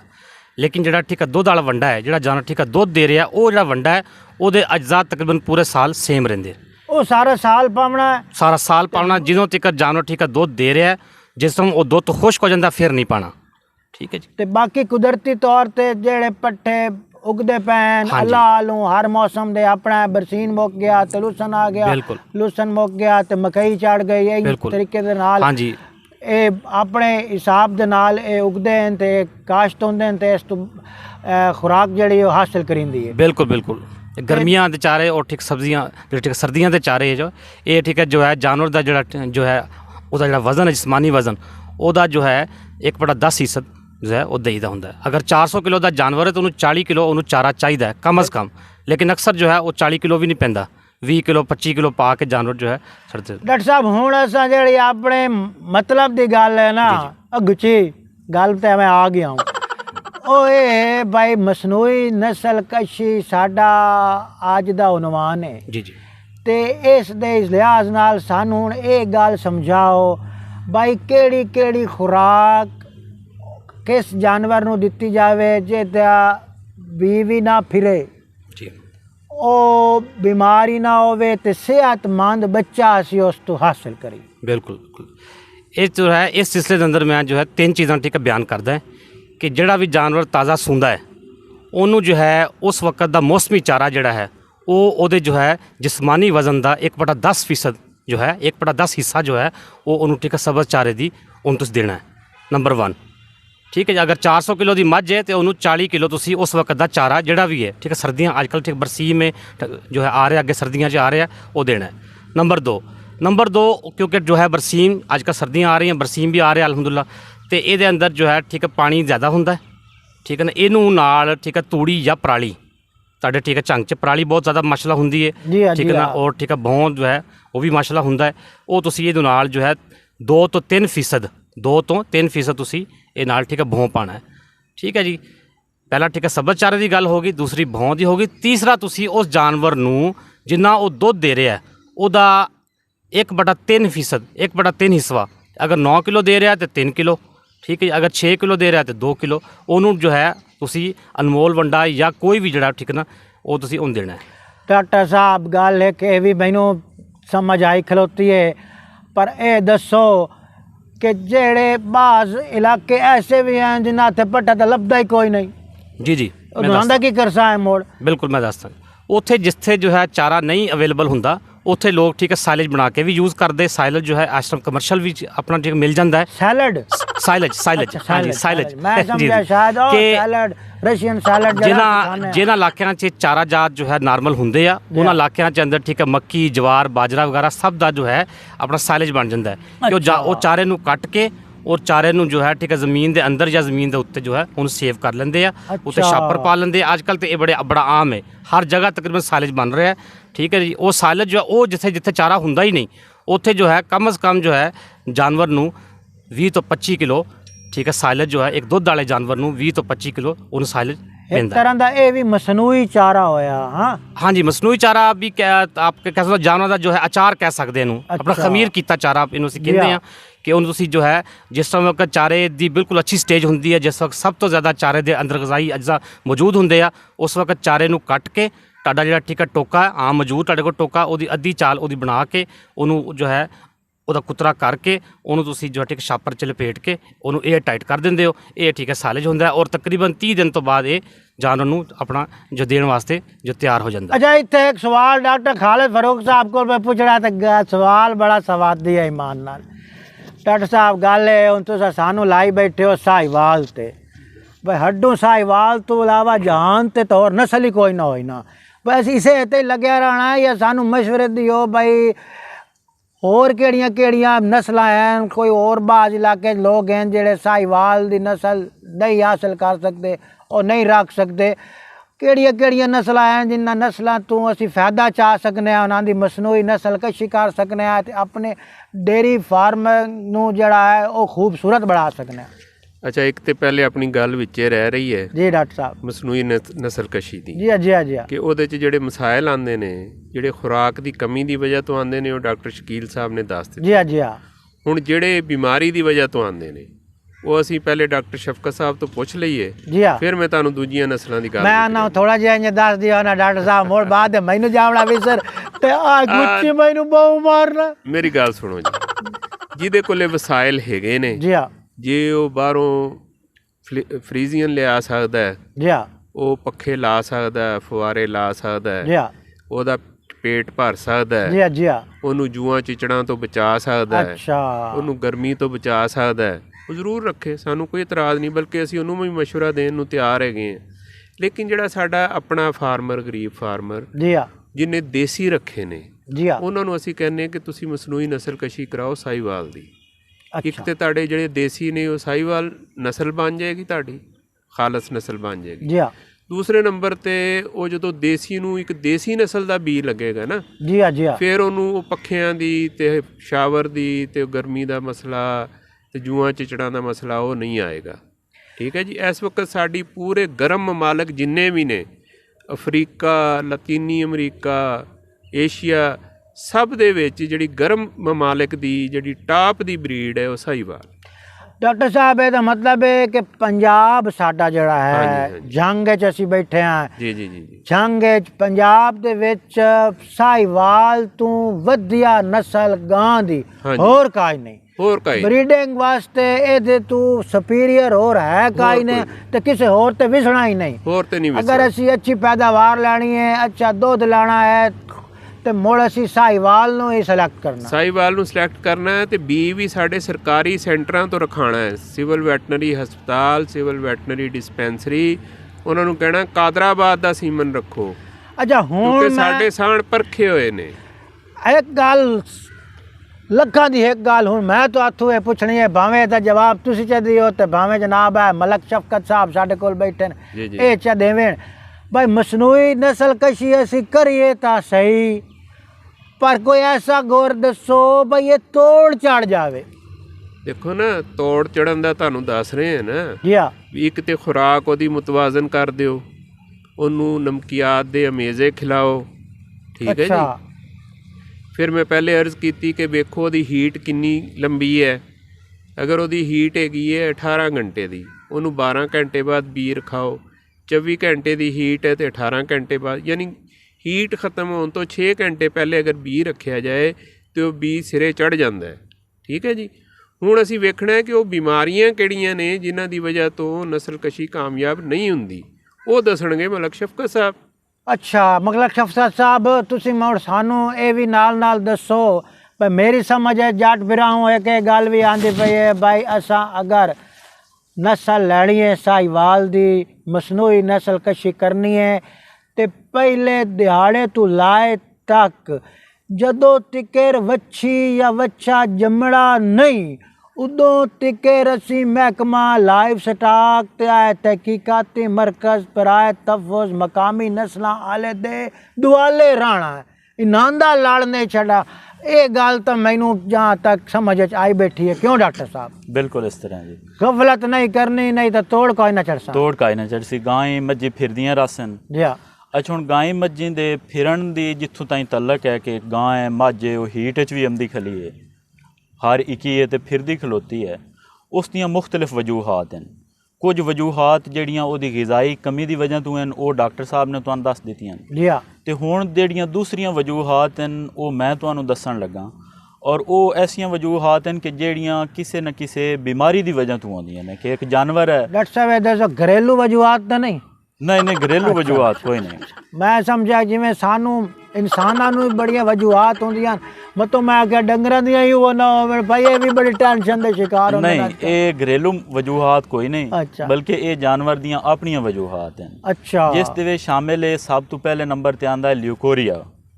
ਲਿਊਕੋਰੀਆ ਦਾ ਤੁਸੀਂ ਨਾਂ ਸੁਣਿਆ ਹੋਣਾ। ਇਹ ਜਾਨਵਰਾਂ ਨੂੰ ਹੀ ਹੁੰਦਾ? ਇਹ ਜਾਨਵਰਾਂ ਨੂੰ ਹੀ ਹੁੰਦਾ ਔਰ ਬਹੁਤ ਜ਼ਿਆਦਾ ਹੁੰਦਾ ਹੈ। ਵਾਹ ਭਾਈ ਵਾਹ। ਜਿਹੜੀ ਗਾਂ ਮੱਝ ਬਾਰ-ਬਾਰ ਫਿਰਦੀ ਖਲੋਤੀ ਹੈ, ਉਸੇ ਮੇਰਾ ਜਿਹੜਾ ਤਜਰਬਾ ਹੈ ਉਹ ਇਹ ਹੈ ਕਿ 80% ਉਹਨੂੰ ਲਿਕੋਰੀਆ ਦਾ ਮਸਲਾ ਹੁੰਦਾ ਹੈ। ਅੱਛਾ। ਬਲਕਿ ਲਿਕੋਰੀਆ ਦੇ ਮਸਲੇ ਦੀ ਵਜ੍ਹਾ ਤੋਂ ਤੁਸੀਂ ਸੁਣਿਓ ਸੀ ਭਾਈ, ਕੋਈ ਡਾਕਟਰ ਗਿਆ, ਜੱਟ ਉਹਨੂੰ ਸੱਦਿਆ ਤੇ ਉਸ ਆਪਣਾ ਜਾਨਵਰ ਚੈੱਕ ਕਰਾਇਆ, ਡਾਕਟਰ ਉਹਨਾਂ ਆਖਿਆ ਯਾਰ ਇਸ ਨੂੰ ਦਵਾਈ ਰੱਖਣੀ ਪੈਂਦੀ ਹੈ ਤਾਂ ਇਹ ਰਾਸੀ। ਹਾਂ। ਤਾਂ ਉਹ ਦਵਾਈ ਰੱਖਣ ਦਾ ਮਤਲਬ ਇਨਡਾਇਰੈਕਟ ਇਹ ਹੁੰਦਾ ਹੈ ਕਿ ਇਸ ਨੂੰ ਅੰਦਰ ਕੋਈ ਇਨਫੈਕਸ਼ਨ ਹੈ ਜਾਂ ਇਸ ਨੂੰ ਲਿਕੋਰੀਆ ਹੈ। ਉਸ ਦੇ ਰਹਿਮ ਵਿੱਚੋਂ ਥੋੜਾ ਥੋੜਾ ਰੇਸ਼ਾ ਨਿਕਲਦਾ ਰਹਿ ਪੈਂਦਾ ਜਿਸ ਲਈ ਜਾਨਵਰ ਬਣਦਾ ਹੈ।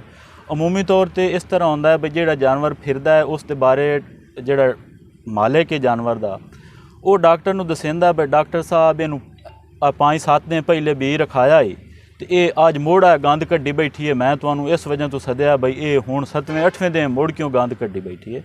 ਤਾਂ ਉਹ ਜਿਹੜਾ ਬੇਸਿਕਲੀ ਗੰਦ ਹੁੰਦਾ ਹੈ ਉਹ ਰੇਸ਼ਾ ਹੁੰਦਾ ਹੈ ਔਰ ਉਹ ਅੰਦਰ ਇਨਫੈਕਸ਼ਨ ਹੁੰਦਾ ਹੈ। ਉਸ ਨੂੰ ਅੰਗਰੇਜ਼ੀ ਵਿੱਚ ਅਸੀਂ ਪਾਇਓਮੈਟਰਾ ਸਦਿੰਦੇ ਹਾਂ, ਡਾਕਟਰੀ ਜ਼ਬਾਨ ਵਿੱਚ ਪਾਇਓਮੈਟਰਾ। ਅੱਛਾ। ਤੇ ਜਿਹੜੀ ਪੰਜਾਬੀ ਜਾਂ ਉਰਦੂ ਜ਼ਬਾਨ ਵਿੱਚ ਅਸੀਂ ਉਹਨੂੰ ਲਿਊਕੋਰੀਆ ਸਦਿੰਦੇ ਹਾਂ। ਇਹ ਸਭ ਤੋਂ ਵੱਡੀ ਵਜ੍ਹਾ ਹੈ ਜਾਨਵਰ ਦੇ ਫਿਰਨ ਦੀ। ਠੀਕ ਹੈ। ਇਸ ਤੋਂ ਇਲਾਵਾ ਹੋਰ ਵੀ ਵਜੂਹਾਤ ਹਨ, ਉਹਨਾਂ ਨੂੰ ਅੰਗਰੇਜ਼ੀ ਵਿੱਚ ਮਿਸਾਲ ਦੇ ਤੌਰ ਤੇ ਉਹਨੂੰ ਅੰਗਰੇਜ਼ੀ ਵਿੱਚ ਮੈਟਰਾਈਟਸ ਸਦਿੰਦੇ ਨੇ ਕਿ ਜਿਹੜੀ ਰਹਿਮ ਹੈ ਉਸ ਅੰਦਰੂਨੀ ਤੌਰ ਤੇ ਜਿਹੜੀ ਉਹਦੀ ਦੀਵਾਰ ਹੁੰਦੀ ਹੈ ਉਹ ਸੁੱਜ ਪੈਂਦੀ ਹੈ, ਸੋਜ਼ਿਸ਼ ਹੋ ਪੈਂਦੀ ਹੈ। ਅੱਛਾ। ਹੁਣ ਜਿਸ ਜਾਨਵਰ ਹੀਟ ਵਿੱਚ ਤੰਦਾ ਖਲੋਤਾ ਹੈ ਲੇਕਿਨ ਉਹਦੀ ਜਿਹੜੀ ਰਹਿਮ ਦੀ ਸੋਜ਼ਿਸ਼ ਹੈ ਨਾ, ਉਹ ਜਿਸ ਲਈ ਮਾਲਿਕ ਬੀ ਰਖਾਇੰਦਾ ਹੈ ਅੰਦਰ ਉਹ ਛੋਟਾ ਜਿਹਾ ਬੱਚਾ ਬਣਦਾ ਹੈ ਲੇਕਿਨ ਉਹ ਸੋਜ਼ਿਸ਼ ਦੀ ਵਜ੍ਹਾ ਤੋਂ ਉਹ ਮਰ ਜਾਂਦਾ ਹੈ। ਉਹ ਹੁਣ ਸੋਜ਼ਿਸ਼ ਉਹ ਜਰਾਸੀਮਾਂ ਦੀ ਵਜ੍ਹਾ ਤੋਂ ਹੁੰਦੀ ਹੈ। ਉਹਨਾਂ ਜਰਾਸੀਮਾਂ ਨੂੰ ਖ਼ਤਮ ਕਰਨ ਵਾਸਤੇ ਜਾਨਵਰ ਨੂੰ ਅੰਦਰ ਰਹਿਮ ਦੇ ਵਿੱਚ ਵੀ ਦਵਾਈ ਰਖਾਉਣੀ ਪੈਂਦੀ ਹੈ ਔਰ ਟੀਕੇ ਵੀ ਲਵਾਉਣੇ ਪੈਂਦੇ ਨੇ।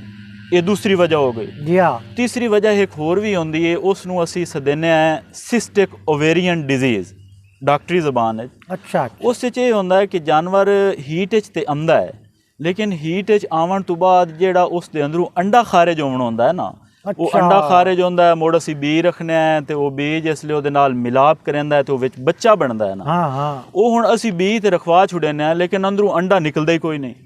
ਜਾਨਵਰ ਹੀਟ ਵਿੱਚ ਵੀ ਆਪਣੇ ਜਿਹੜੀ ਜ਼ਿੰਮੇਦਾਰੀ ਉਹ ਗਾਂ ਆਲੂ ਹੁੰਦੀ ਹੈ ਉਹ ਨਹੀਂ ਪੂਰੀ ਹੋ ਰਹੀ ਹੁੰਦੀ, ਦਾਂਦ ਆਲੂ ਜਿਹੜੀ ਹੈ ਉਹ ਤਾਂ ਹੋ ਜਾਂਦੀ, ਦਾਂਦ ਆਲੂ ਵੀ ਹੋ ਰਹੀ ਹੈ, ਮਾਲਿਕ ਆਲੂ ਹੀ ਹੋ ਰਹੀ ਹੈ। ਅੱਛਾ। ਠੀਕ ਹੈ ਨਾ ਕਿ ਮਾਲਿਕ ਟਾਈਮ ਤੇ ਉਹਨੂੰ ਵੀ ਰਖਵਾ ਰਹੀ ਹੈ। ਅੱਛਾ ਭਾਈ, ਇੱਥੋਂ ਮੈਨੂੰ ਇੱਕ ਗੱਲ ਦੀ ਗੁੱਚੀ ਹੋਰ ਸਮਝ ਆਉਂਦੀ ਪਈ ਹੈ ਭਾਈ, ਜਿਹੜਾ ਮਸਲੇ ਜਿਹੜੀ ਨਫਸੀਆਤ ਜਿਹੜੇ ਰੋਲੇ ਆਖਿਰ ਜਾਨਦਾਰ ਹੈ, ਅੱਲਾਹ ਤਾਲਾ ਨੇ ਹਰ ਜਾਨਦਾਰ ਨੂੰ ਉਹਦਾ ਜਿਹੜਾ ਇੰਟਰਨਲ ਸਿਸਟਮ ਹੈ ਉਹ ਤਕਰੀਬਨ ਇੱਕੋ ਜਿਹਾ ਰੱਖਿਆ ਹੈ। ਭਾਈ ਗੱਲ ਸੁਣੋ ਜੱਟ ਫਿਰਾਓ, ਅਸੀਂ ਬਹਸੀਅਤ ਇਨਸਾਨ ਹੋਵਣ ਦੇ ਸਾਨੂੰ ਸਾਰੀਆਂ ਗੱਲਾਂ ਦਾ ਪਤਾ ਹੈ। ਸਾਡੇ ਘਰ ਦੇ ਵਿੱਚ ਸ਼ਾਦੀ ਵਿਆਹ ਹੁੰਦਾ ਹੈ, ਬੱਚੇ ਦੀ ਪੈਦਾਇਸ਼ ਹੁੰਦੀ ਹੈ, ਸਾਰੇ ਪ੍ਰੋਸੈਸ ਦਾ ਪਤਾ ਹੈ। ਲਿਹਾਜ਼ਾ ਸਾਨੂੰ ਜਾਨਵਰਾਂ ਦੇ ਬਾਰੇ ਗਾਫਿਲ ਨਹੀਂ ਹੋਣਾ ਚਾਹੀਦਾ ਭਾਈ, ਉਹਨਾਂ ਦਾ ਵੀ ਨਿਜ਼ਾਮ ਅੱਲਾਹ ਪਾਕ ਇਹੋ ਰੱਖਿਆ ਹੈ। ਜੇ ਅਸਾਂ ਇੰਜੇ ਘੜੀ ਮੋੜੀ ਇਹਦੇ ਉੱਤੇ ਡਾਕਟਰ ਤੂੰ ਚੈੱਕਅਪ ਕਰਵਾਈ ਰੱਖਸਾਂ ਜਾਨਵਰ ਨੂੰ, ਮਹਿਕਮਾ ਹੈਵਾਨਾਤ ਜਾਂਦੇ ਰਸਾਂ ਹੈ ਤੇ ਸਾਡੇ ਜਾਨਵਰ ਸੰਭਲੇ ਵੀ ਰਾਸਨ ਤੇ ਉਹਨਾਂ ਦੀ ਅਫਜ਼ਾਇਸ਼ ਨਸਲ ਵੀ ਸਹੀ ਹੋ ਸੀ। ਬਿਲਕੁਲ ਤੁਹਾਡੀ ਗੱਲ ਠੀਕ ਹੈ ਜੀ। ਹੁਣ ਮੈਂ ਥੋੜਾ ਜਿਹਾ ਜੱਟ ਭਰਾਵਾਂ ਨੂੰ ਇਸ ਹਵਾਲੇ ਨਾਲ ਵੀ ਦੱਸਣਾ ਚਾਹਨਾ ਕਿ ਕੋਈ ਵੀ ਜੱਟ ਜਿਸ ਬੰਦੇ ਨੇ ਜਾਨਵਰ ਰੱਖੇ ਨੇ ਨਾ ਤੇ ਉਹ ਅਗਰ ਨੁਕਸਾਨ ਵਿੱਚ ਜਾ ਰਹੀ ਹੈ ਤਾਂ ਉਸ ਦੀ ਸਾਰਿਆਂ ਤੋਂ ਵੱਡੀ ਵਜ੍ਹਾ ਹੀ ਇਹ ਹੈ ਕਿ ਉਹਦੇ ਕੋਲੋਂ ਐਸੀ 1 2 3 4 ਗਾਵਾਂ ਜਾਂ ਮੱਝਾਂ ਉਹਦੇ ਡੇਰੇ ਤੇ ਖਲੋਤੀਆਂ ਨੇ ਜਿਹੜੀਆਂ ਖੰਦੀਆਂ ਤੇ ਖਲੀਆਂ ਪੱਠੇ ਖੰਦੀਆਂ ਖਲੀਆਂ, ਨਾ ਉਹ ਦੁੱਧ ਦਿੰਦੀਆਂ ਪਈਆਂ ਤੇ ਨਾ ਉਹ ਬੱਚੇ ਦਿੰਦੀਆਂ ਪਈਆਂ। ਠੀਕ ਹੈ। ਹੁਣ ਦੁੱਧ ਇਸ ਵਜ੍ਹਾ ਤੋਂ ਨਹੀਂ ਦਿੰਦੀਆਂ ਪਈਆਂ ਕਿ ਉਹਨਾਂ ਨੂੰ 1.5 2 ਸਾਲ ਹੋ ਗਏ ਬਈ ਉਹਨਾਂ ਉਹ ਸੂਈਆਂ ਹਨ, ਉਸ ਤੋਂ ਬਾਅਦ ਉਹ ਫਿਰਦੀਆਂ ਖਲੋਤੀਆਂ, ਉਹ ਬੀ ਰਖਵਾ ਛੁੜਦਾ, ਨਾ ਜਾਨਵਰ ਠਹਿਰਦਾ ਹੈ, ਨਾ ਉਹ ਗੱਭਣ ਹੁੰਦਾ, ਨਾ ਦੁਬਾਰਾ ਸੌਂਦਾ ਤੇ ਨਾ ਉਹ ਦੁੱਧ ਦਿੰਦਾ। ਪਰ ਡਾਕਟਰ ਸਾਹਿਬ ਇਹ ਗੱਲ ਤਾਂ ਦੱਸੋ ਬਈ ਇਹ ਬਿਮਾਰੀਆਂ ਹੁੰਦੀਆਂ ਕਿਉਂ ਹਨ? ਇਹ ਕਿਆ ਮੁੱਢ ਹੈ ਇਹਨਾਂ ਦਾ ਜਿਸ ਤੋਂ ਇਹ ਬਿਮਾਰ ਹੋ ਜਾਂਦੀ? ਇਹ ਬਿਮਾਰੀਆਂ ਜ਼ਿਆਦਾਤਰ ਤੇ ਜਰਾਸੀਮਾਂ ਦੀ ਵਜ੍ਹਾ ਤੋਂ ਆਉਂਦੀਆਂ ਨੇ। ਜਰਾਸੀਮਾਂ ਦੀ ਵਜ੍ਹਾ ਤੋਂ ਕਿਉਂ ਆਉਂਦੀਆਂ ਨੇ ਕਿ ਮਿਸਾਲ ਦੇ ਤੌਰ ਤੇ ਗਾਂ ਹੈ ਉਹ ਸੂੰਦੀ ਪਈ ਹੈ, ਠੀਕ ਹੈ, ਉਸ ਦਾ ਅੰਦਰ ਬੱਚਾ ਫਸ ਗਿਆ ਹੈ। ਅੱਛਾ ਉਹਨੂੰ ਅੰਗਰੇਜ਼ੀ ਵਿੱਚ ਜਾਂ ਡਾਕਟਰੀ ਦੀ ਜ਼ਬਾਨ ਵਿੱਚ ਅਸੀਂ ਡਿਸਟੋਕੀਅਸ ਦਿੰਦੇ ਹਾਂ ਕਿ ਇੱਕ ਗਾਂ ਮੱਝ ਸੂਵਣ ਵੇਲੇ ਉਹਦੀ ਰਹਿਮ ਸਹੀ ਖੁੱਲੀ ਕੋਈ ਨਹੀਂ ਤੇ ਬੱਚਾ ਜਨਾਬ ਵਿੱਚ ਫਸਿਆ ਖਲੋਤਾ ਹੈ। ਜੀ ਹਾਂ ਹੁਣ ਜੇ ਮਾਲਿਕ ਵੇਖਦਾ ਵੀ ਯਾਰ ਇਹ ਬੱਚਾ ਨਹੀਂ ਨਿਕਲਦਾ ਤਾਂ ਉਹ ਫੌਰਨ ਡਾਕਟਰ ਦਾ ਨੰਬਰ ਮਿਲਾ ਲੈਂਦਾ ਹੈ। ਹਾਂ ਜਿਸ ਵੇਲੇ ਡਾਕਟਰ ਉੱਥੇ ਪਹੁੰਚਦਾ ਹੈ ਉਹਦੇ ਹੱਥ ਤੇ ਗੰਦ ਵੀ ਲੱਗੇ ਹੋਏ ਹੁੰਦਾ ਹੈ, ਮਤਲਬ ਉਹ ਸਹੀ ਸਾਫ਼ ਨਹੀਂ ਕੀਤੇ ਹੋਏ ਹੁੰਦੇ, ਉਹ ਇੰਨੇ ਉਹ ਰਹਿਮ ਦੇ ਵਿੱਚ ਹੱਥ ਪਾ ਛੁੜਿੰਦਾ ਹੈ। ਅੱਛਾ ਇਸ ਲਈ ਉਹ ਗੰਦੇ ਮੁੰਦੇ ਹੱਥਾਂ ਨਾਲ ਬੱਚਾ ਚਾਹ ਕੇ ਬਾਹਰ ਤੇ ਰੱਖ ਛੁੜਿੰਦਾ ਹੈ ਮਾਲਿਕ ਦੇ ਸਾਹਮਣੇ। ਵਕਤੀ ਤੌਰ ਤੇ ਮਾਲਿਕ ਖੁਸ਼ ਵੀ ਹੋ ਜਾਂਦਾ ਹੈ, ਹਾਂਜੀ। ਲੇਕਿਨ ਉਹ ਅੰਦਰ ਲੱਖਾਂ ਦੀ ਤਾਦਾਦ ਦੇ ਜਰਾਸੀਮ ਛੱਡ ਦਿੰਦਾ ਹੈ। ਓਏ ਹੋਏ ਹੁਣ ਉਹ ਜਿਹੜੇ ਜਰਾਸੀਮ ਹਨ ਉਸ ਕਿਉਂਕਿ ਜਿਸ ਵੇਲੇ ਬੱਚਾ ਪੈਦਾ ਹੁੰਦਾ ਹੈ ਉਸ ਵੇਲੇ ਰਹਿਮ ਦੇ ਅੰਦਰ ਸੋਜ਼ਿਸ਼ ਵੀ ਹੁੰਦੀ ਹੈ, ਅੰਦਰ ਬਹੁਤ ਸਾਰੇ ਮਸਾਇਲ ਚੱਲ ਰਹੇ ਹੁੰਦੇ ਨੇ, ਨਵਾਂ ਬੱਚਾ ਪੈਦਾ ਹੋਇਆ ਤਾਂ ਉਸ ਵੇਲੇ ਉਹ ਜਿਹੜੇ ਜਰਾਸੀਮ ਹਨ ਉਹਨਾਂ ਨੂੰ ਮੌਕਾ ਮਿਲ ਪੈਂਦਾ ਹੈ ਵਿੱਚ ਵਧਣ ਦਾ, ਜੀ ਹਾਂ ਜਿਹਦੀ ਵਜ੍ਹਾ ਤੋਂ ਉਹ ਅੰਦਰ ਰਹਿਮ ਨੂੰ ਖਰਾਬ ਕਰ ਛੁੜਦੇ ਨੇ, ਵਿੱਚ ਪਸ ਪੈ ਪੈਂਦੀ ਹੈ, ਰੇਸ਼ਾ ਪੈ ਪੈਂਦਾ ਹੈ, ਜਿਹਦੀ ਵਜ੍ਹਾ ਤੋਂ ਬਾਰ-ਬਾਰ ਜਾਨਵਰ यानी ਫਿਰਦੇ कि ਰਹਿੰਦੇ। ये तो मोड़ सारी गलती डॉक्टर दी होई ना मोड़ा मेरा जट नु ये गलती कोड़ा ना डॉक- करो ना तुसी ये गलती उस डॉक्टर दी गरीब नहीं तक है। कीती काल डॉक्टर साहब आ ते मेरे जनाब गांव बच्ची है ते बच्चा कोई है जो जमदा पिया है ते आ ते संभाल इनू ते सारा कुछ ते मोड़े जेड़े डॉक्टर साहिबान ने इनानू भी चाहिदा महकमे जेड़े इनानू दसनाने दिते होन ओ पावें डिटोल नाल हाथ साफ करें साबन नाल धोते ते तां गां दे वरेड़े गया करन। ਇਸ 'ਚ ਮੈਂ ਤੇ ਡਾਕਟਰ ਦੀ ਗਲਤੀ ਨਹੀਂ ਗਿਣਾਂਗਾ ਕਿਉਂਕਿ ਮਾਲਿਕ ਜਿਹੜਾ ਹੈ ਉਸ ਨੂੰ ਇਹ ਪਹਿਚਾਣ ਹੋਣੀ ਚਾਹੀਦੀ ਹੈ ਕਿ ਅਸਲ ਡਾਕਟਰ ਕੌਣ ਹੈ। ਜਿਹੜਾ ਅਸਲ ਅੱਛਾ। ਡਾਕਟਰ ਹੈ ਉਹ ਇਹ ਕੰਮ ਕਦਾਂ ਹੀ ਨਹੀਂ ਇਹ ਉਹੀ ਗਲਤੀ ਉਹ ਤੁਸੀਂ ਗੁੱਚੀ ਦੇ ਜ਼ਿੰਮੇ ਲਾ ਕੱਢੀ ਹੈ। ਬਿਲਕੁਲ ਇਹਦਾ ਜ਼ਿੰਮੇਵਾਰ ਗੁੱਚੀ ਵਾਹ ਹੈ। ਬਈ ਵਾਹ ਡਾਕਟਰ ਸਾਹਿਬ ਤੁਸੀਂ ਤਾਂ ਕਮਾਲ ਨਹੀਂ ਕਰ ਦਿੱਤੀ। ਪਰ ਗੁੱਚੀ ਵਿਚਾਰਾ ਸਾਦਾ ਜਿਹਾ ਬੰਦਾ ਹੈ, ਉਹਨੂੰ ਤਾਂ ਸੁਰ ਸਮਝ ਹੈ ਕੋਈ ਨਾ, ਉਸ ਤੱਕ ਕੀਤਾ ਡਾਕਟਰ ਤੇ ਇਤਬਾਰ ਪੜ੍ਹਿਆ ਲਿਖਿਆ ਬੰਦਾ ਹੈ ਤੇ ਮੈਂ ਉਹਨੂੰ ਸੱਦਾਂ ਤੇ ਹੁਣ ਉਹਦੀ ਜ਼ਿੰਮੇਵਾਰੀ ਆਈ ਡਾਕਟਰ ਦੀ ਉਹ ਇhtiyat ਵਰਤੇ ਤੇ ਉਸ ਅਸੂਲਾਂ ਦੇ ਮੁਤਾਬਿਕ ਉਹ ਜਿਹਨੂੰ ਅਸੀਂ SOPs ਹੀ ਆਨੇ ਆ ਉਹ ਕਰੋਨਾ ਵਾਲੇ ਤਾਂ ਸੁਣਦੇ ਹੀ ਪਏ ਉਸ ਦਿਨ ਉਹਨਾਂ SOPs ਦੇ ਤਹਿਤ ਉਹ ਚੈੱਕਅਪ करे ਤੇ ਉਹਦੀ ਡਿਲੀਵਰੀ ਸਿਸਟਮ ਨੂੰ ਬਿਹਤਰ ਬਣਾਵੇ। ਡਾਕਟਰ ਸਾਹਿਬ ਇਸ ਤੋਂ ਇਲਾਵਾ ਹੋਰ ਹੀ ਕੋਈ ਵਜੂਹਾਤ ਹੈ? ਇਸ ਤੋਂ ਇਲਾਵਾ ਦੂਸਰੀ ਵਜ੍ਹਾ ਇਹ ਹੁੰਦੀ ਹੈ ਕਿ ਮਿਸਾਲ ਦੇ ਤੌਰ ਤੇ ਗਾਂ ਜਾਂ ਮੱਝ ਸੂਈ ਹੈ ਤੇ ਅਮੂਮੀ ਤੌਰ ਤੇ ਜਾਨਵਰ ਦੇ ਅੰਦਰ ਜ਼ੇਰ ਅੜ ਜਾਂਦੀ ਹੈ, ਜੀ ਹਾਂ ਜ਼ੇਰ ਫਸ ਜਾਂਦੀ ਹੈ, ਜ਼ੇਰ ਟਾਈਮ ਤੇ ਜਾਨਵਰ ਨਹੀਂ ਸਟਿੰਦਾ। ਗਾਂ ਮੱਝ ਸੂਵਣ ਤੋਂ ਬਾਅਦ 12 14 16 ਘੰਟੇ ਗੁਜ਼ਰ ਵੈਂਦੇ ਨੇ ਤੇ ਹਾਲੇ ਜ਼ੇਰ अच्छा ਅੰਦਰੇ ये ਬੈਠਾ। जेर हुआ है ना भाई जेड़े कोई कच्ची वच्ची बाहर निकल आवे तो मुड़ जट आदा भाई अजे अद्धा सुआ होया ने ते अद्धा रह गया ने। ਬਿਲਕੁਲ ਤੁਹਾਡੀ ਗੱਲ क्योंकि ਠੀਕ जेड़ी ਹੈ। ओ जेर होंदी है ओ गां मझ दा सिर दा कुणा होंदी है। ਸਿਰ ਦਾ ਕੋਣਾ ਜਦੋਂ ਤੱਕ ਉਸ ਬਾਹਰ ਨਹੀਂ ਆਵਣਾ ਪੂਰੇ ਤਰੀਕੇ ਨਾਲ ਅਸੀਂ ਉਹਨੂੰ ਡਿਲੀਵਰੀ ਨਹੀਂ ਆਖ ਸਕਦੇ। ਨਹੀਂ ਆਖ ਸਕਦੇ। ਉਹ ਹੁਣ ਜਿਸ ਵੇਲੇ ਜਾਨਵਰ ਦੀ ਜ਼ੇਰ ਅੜ ਜਾਂਦੀ ਹੈ 12 14 ਘੰਟੇ ਸੂਵਣ ਤੋਂ ਬਾਅਦ ਉਹ ਜ਼ੇਰ ਨਹੀਂ ਸਟਿੰਦਾ ਤੇ ਕਿਉਂਕਿ ਉਹ ਜ਼ੇਰ ਦਾ ਕੁਝ ਹਿੱਸਾ ਬਾਹਰ ਵੀ ਲਟਕੇ ਹੋਇਆ ਹੁੰਦਾ ਹੈ ਤੇ ਜ਼ਿਆਦਾ ਅੰਦਰ ਹੁੰਦੀ ਹੈ, ਰਹਿਮ ਦੇ ਅੰਦਰ ਹੁੰਦੀ ਹੈ। ਉਹ ਹੁਣ ਇੰਜ ਸਮਝੋ ਬਈ ਜਿਹੜੇ ਜਰਾਸੀਮ ਹਨ ਉਹਨਾਂ ਨੂੰ ਇੱਕ ਪੌੜੀ ਲੱਭ ਪੈਂਦੀ ਹੈ। ਜੀ ਹਾਂ ਉਸ ਜ਼ੇਰ ਦੇ ਜ਼ਰੀਏ ਉਹ ਜਰਾਸੀਮ ਉਹਦੇ ਅੰਦਰ ਚਲੇ ਜਾਂਦੇ ਨੇ, ਹਾਂ ਜਿਸ ਦੀ ਵਜ੍ਹਾ ਤੋਂ ਉਹ ਮੁੜ ਅੰਦਰ ਇਨਫੈਕਸ਼ਨ ਹੋ ਜਾਂਦਾ ਹੈ, ਰੇਸ਼ਾ ਬਣ ਜਾਂਦਾ ਹੈ। ਇੱਕ ਇਹ ਵਜ੍ਹਾ ਹੋ ਇਹਦਾ ਸਕਦੀ ਮਤਲਬ ਹੈ, ਹੈ ਕਿ ਜ਼ੇਰ ਨੂੰ ਟਾਈਮ ਦੇ ਨਾਲ ਜਿਹੜਾ ਹੈ ਉਹ ਥੱਲੇ ਮੁਕੰਮਲ ਹੋ ਜਾਣਾ ਚਾਹੀਦਾ। ਹੋ ਜਾਣਾ ਚਾਹੀਦਾ ਹੈ। ਹਾਂ। ਅਗਰ ਜਾਨਵਰ ਟਾਈਮ ਤੇ ਜ਼ੇਰ ਨਹੀਂ ਸਟਿੰਦਾ ਪਿਆ ਤਾਂ ਮੁੜ ਮੈਂ ਦੁਬਾਰਾ ਗੁੱਚੀ ਦਾ ਗੱਲ ਕਰਾਂਗਾ ਕਿ ਉਹਨੂੰ ਚਾਹੀਦਾ ਕਿ ਕਿਸੇ ਮਾਹਿਰ ਡਾਕਟਰ ਨੂੰ ਸੱਦ ਕੇ ਅੱਛਾ ਤੇ ਉਹ ਜ਼ੇਰ ਕਢਾਵੇ। ਗੁੱਚੀ ਭਾਈ ਡਾਕਟਰ ਸਾਹਿਬ ਦਾ ਨੰਬਰ ਨੋਟ ਕਰ ਲੈ। ਇਸ ਤੂੰ ਮੈਂ ਤੇ ਪੜ੍ਹੇ ਲਿਖੇ ਮੈਨੂੰ ਕੋਈ ਨੂੰ ਪੈ ਲੱਗਦਾ ਜਿਤਨੇ ਨਾ ਇੰਗਲਿਸ਼ ਬੋਲੀਏ ਨਾ ਕਸਮ ਹੈ ਮੈਨੂੰ ਆਪ ਨੂੰ ਇਤਨੀ ਕੋਈ ਨਹੀਂ ਆਉਂਦੀ। ਤਾਂ ਉਸ ਨੂੰ ਚਾਹੀਦਾ ਹੈ ਫਾਰਮਰ ਨੂੰ ਜਾਂ ਕਿਸਾਨ ਨੂੰ ਕਿ ਉਹ ਕਿਸੇ ਮਾਹਿਰ ਡਾਕਟਰ ਨੂੰ ਸੱਦ ਕੇ ਜ਼ੇਰ ਕਢਾਵੇ। ਇਹ ਨਾ ਹੋਵੇ ਕਿ ਉਹ ਕਿਸੇ ਕੁੱਟ ਡਾਕਟਰ ਨੂੰ ਸੱਦ ਕੇ ਤੇ ਆਪਣੇ ਜਾਨਵਰ ਦਾ ਅੰਦਰੋਂ ਰਹਿਮ ਛਿਲਾ ਦੇਵੇ, ਅੰਦਰੋਂ ਜ਼ਖਮ ਕਰ ਦੇਵੇ। यानी कि जेर कढ़ण का इतना फायदा ना हो जितना जानवर ਨੂੰ नुकसान होवे। अगर अंदर जख्म हो जासन या वो गंदे हत्थां नाल जेर कढ़सी तो वो फिर वो मसला ਜਿਹੜਾ ਮੈਂ ਤੁਹਾਨੂੰ ਅੱਗੇ ਦੱਸਿਆ ਕਿ ਅੰਦਰ ਇਨਫੈਕਸ਼ਨ ਹੋ ਜਾਂਦਾ। ਇਹਨਾਂ ਸਾਰੀਆਂ ਗੱਲਾਂ ਦਾ ਤਾਲੁਕ ਸਾਡੀ ਮਸਨੂਈ ਨਸਲਕਸ਼ੀ ਨਾਲ ਹੈ। ਮਸਨੂਈ ਨਸਲਕਸ਼ੀ ਨਾਲ ਬਿਲਕੁਲ ਬਿਲकुल। यानी कि वो एक वेरी ते दी डिलीवरी हो गई ਤੇ ਅਗਲੀ ਵਾਰੀ ਉਸ ਕੋਈ ਨਹੀਂ ਰਹਿਣਾ, अगली वेरी ਅਸੀਂ ਉਹਨੂੰ ਖਰਾਬ ਕਰ ਬੈਠੇ। ਖਰਾਬ ਕਰ ਬੈਠੇ ਹਾਂ, ਇਨਫੈਕਸ਼ਨ ਹੋ ਗਿਆ। ਅੱਛਾ ਤੇ ਡਾਕਟਰ ਸਾਹਿਬ ਹੁਣ ਇਹ ਦੱਸੋ ਬਈ ਅੱਗਾ ਮਜ਼ੀਦ ਕੀ ਹਦਾਇਤ ਹਨ ਸਾਡੇ ਕਿਸਾਨ ਭਰਾਵਾਂ ਵਾਸਤੇ ਭਾਈ ਉਹ ਮਸਨੂਈ ਨਸਲਕਸ਼ੀ ਨੂੰ ਕਿਵੇਂ ਕਾਮਯਾਬ ਬਣਾ ਸਕਦੇ? ਮਸਨੂਈ ਨਸਲਕਸ਼ੀ ਨੂੰ ਕਾਮਯਾਬ ਬਣਾਉਣ ਵਾਸਤੇ ਸਭ ਤੋਂ ਜਿਹੜਾ ਪਹਿਲਾ ਪੁਆਇੰਟ ਹੈ ਉਹ ਇਹ ਹੈ ਕਿ ਜਾਨਵਰ ਜਿਸ ਲਈ ਹੀਟ 'ਚ ਆਵੇ ਮਾਲਿਕ ਨੂੰ ਪਤਾ ਹੋਵੇ ਵੀ ਮੇਰਾ ਜਾਨਵਰ ਹੀਟ 'ਚ ਕਿਸ ਲਈ ਆਇਆ ਹੈ। ਅਗਰ ਜਾਨਵਰ ਦਾ ਪਤਾ ਹੀ ਕੋਈ ਨਹੀਂ ਮਾਲਿਕ ਨੂੰ ਕਿ ਯਾਰ ਮੇਰਾ ਜਾਨਵਰ 4 ਘੰਟੇ ਪਹਿਲੇ ਹੀਟ 'ਚ ਆਇਆ ਜਾਂ 8 ਘੰਟੇ ਪਹਿਲੇ ਹੀਟ 'ਚ ਆਇਆ ਤਾਂ ਮੁੜ ਜਾਨਵਰ ਨੂੰ ਜਿਹੜਾ ਬੀ ਰਖੀਵਣਾ ਉਹ ਸਹੀ ਟਾਈਮ ਤੇ ਕੋਈ ਨਹੀਂ ਰਖੀਵਣਾ। ਸਹੀ ਬਾਤ। ਜਾਨਵਰ ਨੂੰ ਬੀ ਸਹੀ ਟਾਈਮ ਤੇ ਰੱਖੀ ਸੀ ਤਾਂ ਉਹ ਗੱਬਣ ਉਹ ਸੀ, ਇੰਨੇ ਅੱਗਾ ਪਿੱਛਾ ਬੀ ਰੱਖੀ ਗਿਆ ਤਾਂ ਮੁੜ ਉਸ ਗੱਬਣ ਹੀ ਕੋਈ ਨਹੀਂ ਹੋਣਾ। ਜੀ ਹਾਂ ਬਿਲਕੁਲ ਸਹੀ। ਕਿਉਂਕਿ ਅੰਦਰੋਂ ਜਿਹੜਾ ਅੰਡਾ ਨਿਕਲਣਾ ਹੈ, ਜਿਹੜੀ ਗਾਂ ਮੱਝ ਹੀਟ 'ਚ ਆਉਂਦੀ ਹੈ ਉਹਦੇ ਅੰਦਰੋਂ ਅੰਡਾ ਖਾਰਜ ਹੁੰਦਾ ਹੈ ਜਿਹੜਾ ਬੀ ਦੇ ਨਾਲ ਮਿਲਾਪ ਕਰਕੇ ਤੇ ਬੱਚਾ ਬਣਾਉਂਦਾ ਹੈ। ਅਗਰ ਅਸੀਂ ਬੀ ਪਹਿਲੇ ਰਖਾ ਛੋੜਿਆ ਅੰਡਾ ਬਾਅਦ ਵਿੱਚ ਖਾਰਜ ਹੋਇਆ ਹੈ, ਠੀਕ ਹੈ ਨਾ, ਤਾਂ ਮੁੜ ਕੀ ਉਸੀਂ ਬਈ ਉਹ ਜਿਹੜਾ ਬੀ ਰੱਖਿਆ ਉਸ ਵਿੱਚ ਸਾਰੇ ਜਰਾਸੀਮ ਉਸ ਅੰਡੇ ਦੇ ਨਿਕਲਣ ਤੋਂ ਪਹਿਲੇ ਮਰ ਜਾਵਣਾ। ਜੀ ਹਾਂ ਉਹ ਅੰਡਾ ਹੀ ਮੁੜ ਮਰ ਜਾਵਣਾ, ਉਹ ਅੰਦਰ ਬੱਚਾ ਕੋਈ ਨਹੀਂ ਬਣਨਾ। ਇਹ ਹੁਣ ਸਾਰੀਆਂ ਗੱਲਾਂ ਡਾਕਟਰ ਸਾਹਿਬ ਹੀ ਦੱਸਣੀਆਂ ਨਾ ਜੱਟ ਨੂੰ, ਜੱਟ ਆਪ ਤੇ ਐਡਾ ਸਿਆਣਾ ਕੋਈ ਨਹੀਂ ਆਉਣਾ। ਲੇਕਿਨ ਜੱਟ ਇਹ ਤਾਂ ਦੱਸ ਸਕਦਾ ਹੈ ਨਾ ਬਈ ਮੇਰੀ ਗਾਂ ਜਾਂ ਮੱਝ ਬੋਲੀ ਕਿਸ ਲਈ। ਅੱਛਾ ਜੀ ਹਾਂ, ਉਹ ਫਾਰਮਰ ਨੂੰ ਪਤਾ ਹੋਣਾ ਚਾਹੀਦਾ ਹੈ, ਕਿਸਾਨ ਨੂੰ ਪਤਾ ਹੋਣਾ ਚਾਹੀਦਾ ਹੈ, ਤੇ ਫਿਰ ਡਾਕਟਰ ਵੀ ਮੌਕੇ ਤੇ ਜਾ ਕੇ ਉਸ ਨੂੰ ਵੀ ਪਤਾ ਹੋਣਾ ਚਾਹੀਦਾ ਹੈ ਕਿ ਕਿਆ ਇਹ ਗਾਂ ਜਾਂ ਮੱਝ ਦਾ ਸਹੀ ਟਾਈਮ ਹੈ ਬੀ ਰੱਖਣ ਦਾ, ਜਾਂ ਇਹ ਬਾਅਦ ਵਿੱਚ ਰੱਖਣਾ ਚਾਹੀਦਾ ਹੈ ਜਾਂ ਪਹਿਲੇ ਰੱਖੀ ਹੋਣਾ ਚਾਹੀਦਾ ਹੈ।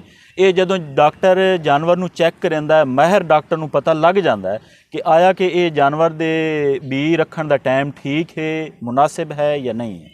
ਅੱਛਾ ਇਹਨਾਂ ਗੱਲਾਂ ਤੋਂ ਮੈਨੂੰ ਇੱਕ ਗੱਲ ਦੀ ਸਮਝ ਆਈ ਖਲੋਤੀ ਹੈ ਭਾਈ, ਜਾਨਵਰਾਂ ਦੀਆਂ ਬਿਮਾਰੀਆਂ ਹੀ ਵਨ ਪਾਬੰਦੀਆਂ ਹੁੰਦੀਆਂ ਨੇ, ਸਿਹਤ ਦੇ ਹਿਸਾਬ ਨਾਲ ਹੋਰ ਬਿਮਾਰੀਆਂ, ਨਸਲਕਸ਼ੀ ਦੇ ਹਿਸਾਬ ਨਾਲ ਹੋਰ ਬਿਮਾਰੀਆਂ, ਤੇ ਮੋਟਾਪਾ ਤੇ ਕਮਜ਼ੋਰੀ ਉਹ ਇੱਕ ਵੱਖਰਾ ਰੋਲਾ ਹੈ। ਲੈ ਭਾਈ ਜੱਟ ਤੇ ਗੁੱਚੀ ਫਿਰਾਤ ਪਾਏ ਤੇ ਗਿਆ ਸੇ ਰੋਲੇ ਤੇ, ਪਰ ਇਸ ਰੋਲੇ ਤੋਂ ਸਿਰਫ ਸਾਨੂੰ ਡਾਕਟਰ ਖਾਲਿਦ ਫਾਰੂਕ ਸਾਹਿਬ ਕੱਢ ਸਕਦੇ ਹਨ। ਕਿ ਆਖਰੀ ਸਵਾਲ ਹੈ, ਟਾਈਮ ਹੁਣ ਤੁਹਾਡਾ ਜਿਹੜਾ ਨਾ ਅਸੀਂ ਅੱਗੇ ਢੇਰ ਸਾਰਾ ਲਾ ਲਿਆ ਹੈ, ਤੇ ਅਸੀਂ ਸਮਝਦੇ ਹਾਂ ਕਿ ਹੁਣ ਸਾਨੂੰ ਇੱਕਾ ਗੱਲ ਮੁੱਕਦੀ ਮੁਕਾਉਣੀ ਚਾਹੀਦੀ ਹੈ, ਤੇ ਬਾਕੀ ਮੋੜ ਵੀ ਬੈਠਕਾਂ ਘਾਲ ਲਈ ਸਾਂ ਭਾਈ, ਹਿੰਮਤ ਢੇਰ ਸਾਰੀ ਹੈ, ਹੋਰ ਬੈਠਕਾਂ ਅਸੀਂ ਇਕੱਠੀ ਰੱਖਣੀਆਂ।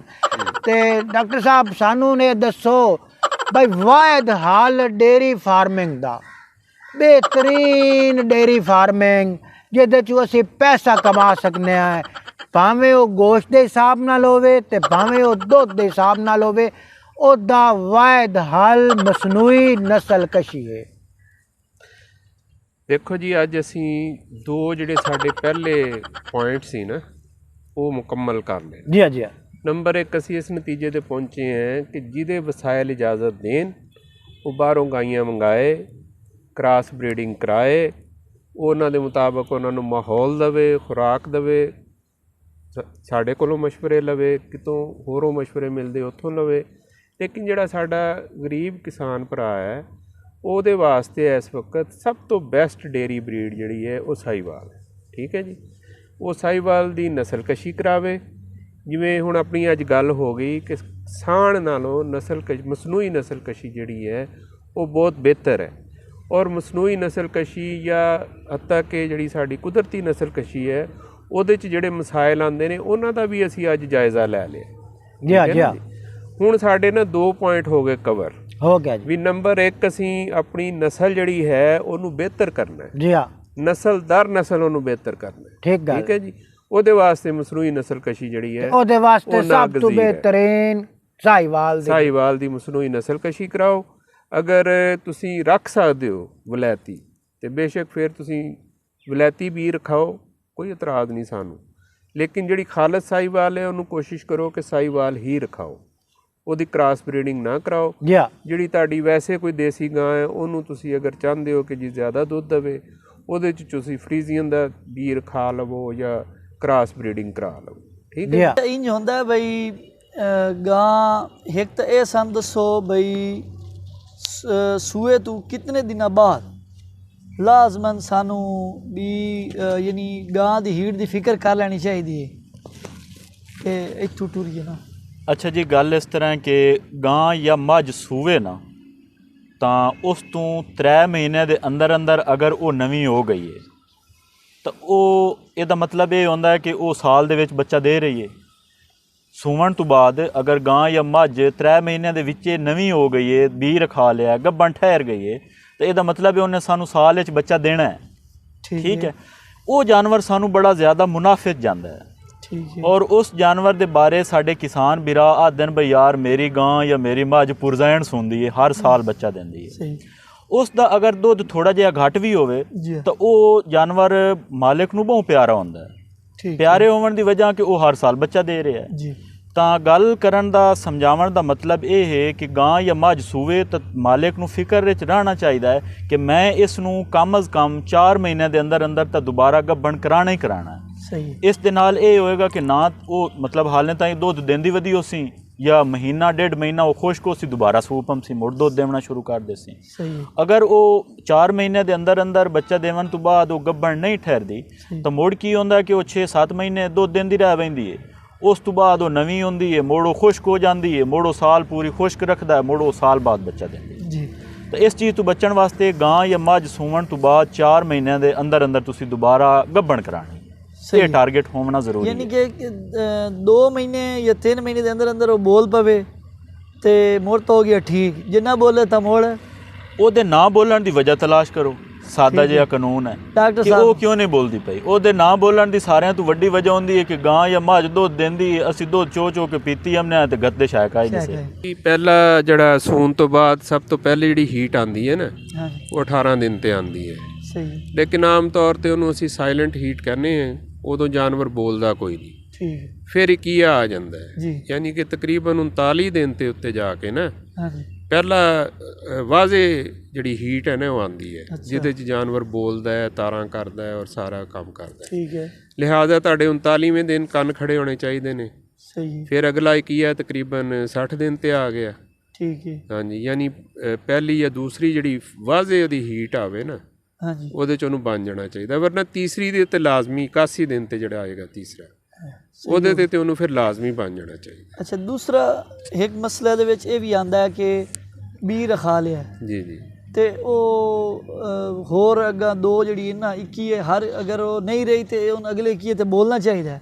ਉਹ ਨਹੀਂ ਬੋਲਦੀ 2-3 ਮਹੀਨੇ ਗੁਜ਼ਰ ਜਾਂਦੇ ਮੋੜ ਜਿਸ ਡਾਕਟਰ ਨੂੰ ਸਦਾ ਕੇ ਵਿਖਾਈਂਦਾ ਤੇ ਪਤਾ ਲੱਗਦਾ ਤੇ ਗੱਭਣੀ ਕੋਈ ਨਹੀਂ ਤੇ ਬੋਲੀ ਕਾਈ ਨਹੀਂ। ਇਸ ਹਵਾਲੇ ਨਾਲ ਜਿਹੜਾ ਮੇਰਾ ਤਜਰਬਾ ਹੈ ਉਹ ਇਹ ਹੈ ਕਿ ਅਗਰ ਗਾਂ ਜਾਂ ਮੱਝ ਪੂਰੀ ਹੀਟ 'ਚ ਆਈਏ ਉਸ ਨੂੰ ਮਾਲਿਕ ਨੇ ਬੀ ਰਖਾ ਦਿੱਤਾ ਹੈ, ਅਗਰ ਉਹ ਗੱਭਣ ਹੋਵੇ ਤਾਂ ਮੋੜੋ ਚੁੱਪ ਰਹਿੰਦੀ ਹੈ ਅਗਲੇ ਕੀ ਹੈ ਤੇ ਕਾਈ ਨਹੀਂ ਬੁਲੰਦੀ। ਅਗਰ ਉਹ ਗੱਭਣ ਨਾ ਹੋਵੇ ਤਾਂ ਉਹ ਬੋਲ ਜਾਂਦੀ ਹੈ, ਅੱਛਾ ਲਾਜ਼ਮੀ ਬੋਲਦੀ ਹੈ। 99% 95% ਤੱਕ ਇਹ ਹੁੰਦਾ ਹੈ ਕਿ ਜਿਹੜੀ ਜਾਨਵਰ ਸਹੀ ਹੀਟ 'ਚ ਆਇਆ ਹੈ ਅਗਰ ਉਹ ਬੀ ਰਖਾਵਣ ਤੋਂ ਬਾਅਦ ਗੱਭਣ ਹੈ ਤਾਂ ਉਹ ਚੁੱਪ ਰਾਸੀ ਕੋਈ ਨਾ ਕੀ ਹੈ ਤੇ ਬੁਲੇ ਸੀ। ਅਗਰ ਉਹ ਗੱਭਣ ਕੋਈ ਨਹੀਂ ਤਾਂ ਮੋੜੋ ਲਾਜ਼ਮੀ ਗੱਲ ਹੈ ਕਿ ਕੀ ਹੈ ਤੇ ਬੁਲੇ ਸੀ। ਅਗਰ ਉਹ ਇਕੀ ਹੈ ਤੇ ਨਹੀਂ ਬੋਲਿਆ ਇੰਨੇ ਚੁੱਪ ਕਰਕੇ ਖਲਾ ਗੱਭਣੀ ਕਾਈ ਨਹੀਂ ਤੇ ਬੁਲੰਦੀ ਕਾਈ ਨਹੀਂ ਪਈ।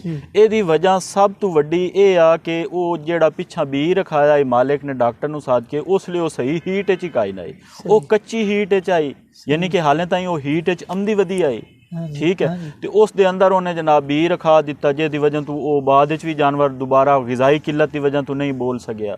ਉਹ ਮੁੜ ਨਾ ਗੱਭਣ ਹੁੰਦੀ ਹੈ ਨਾ ਤਰੋਕੜ ਮਤਲਬ ਬੋਲਦੀ ਵੀ ਕੋਈ ਨਹੀਂ, ਉਹ ਸਾਇਲੈਂਟ ਹੋ ਜਾਂਦੀ ਹੈ ਐਨੀ ਸਟ੍ਰੈਸ ਵਿੱਚ ਚਲੀ ਜਾਂਦੀ। ਲਓ ਭਾਈ ਕਿਸਾਨ ਵੀਰਾਓ ਤੁਹਾਨੂੰ ਮੈਂ ਇੱਕ ਗੱਲ ਇਹ ਦੱਸਦਾ ਜਾਵਾਂ ਭਾਈ ਹੁਣ ਤੁਸਾਂ ਡੇਰੀ ਫਾਰਮਰ ਬਣਨਾ ਹੈ ਤੇ ਜਨਾਬ ਟਾਪ ਦਾ ਬਣਨਾ ਹੈ।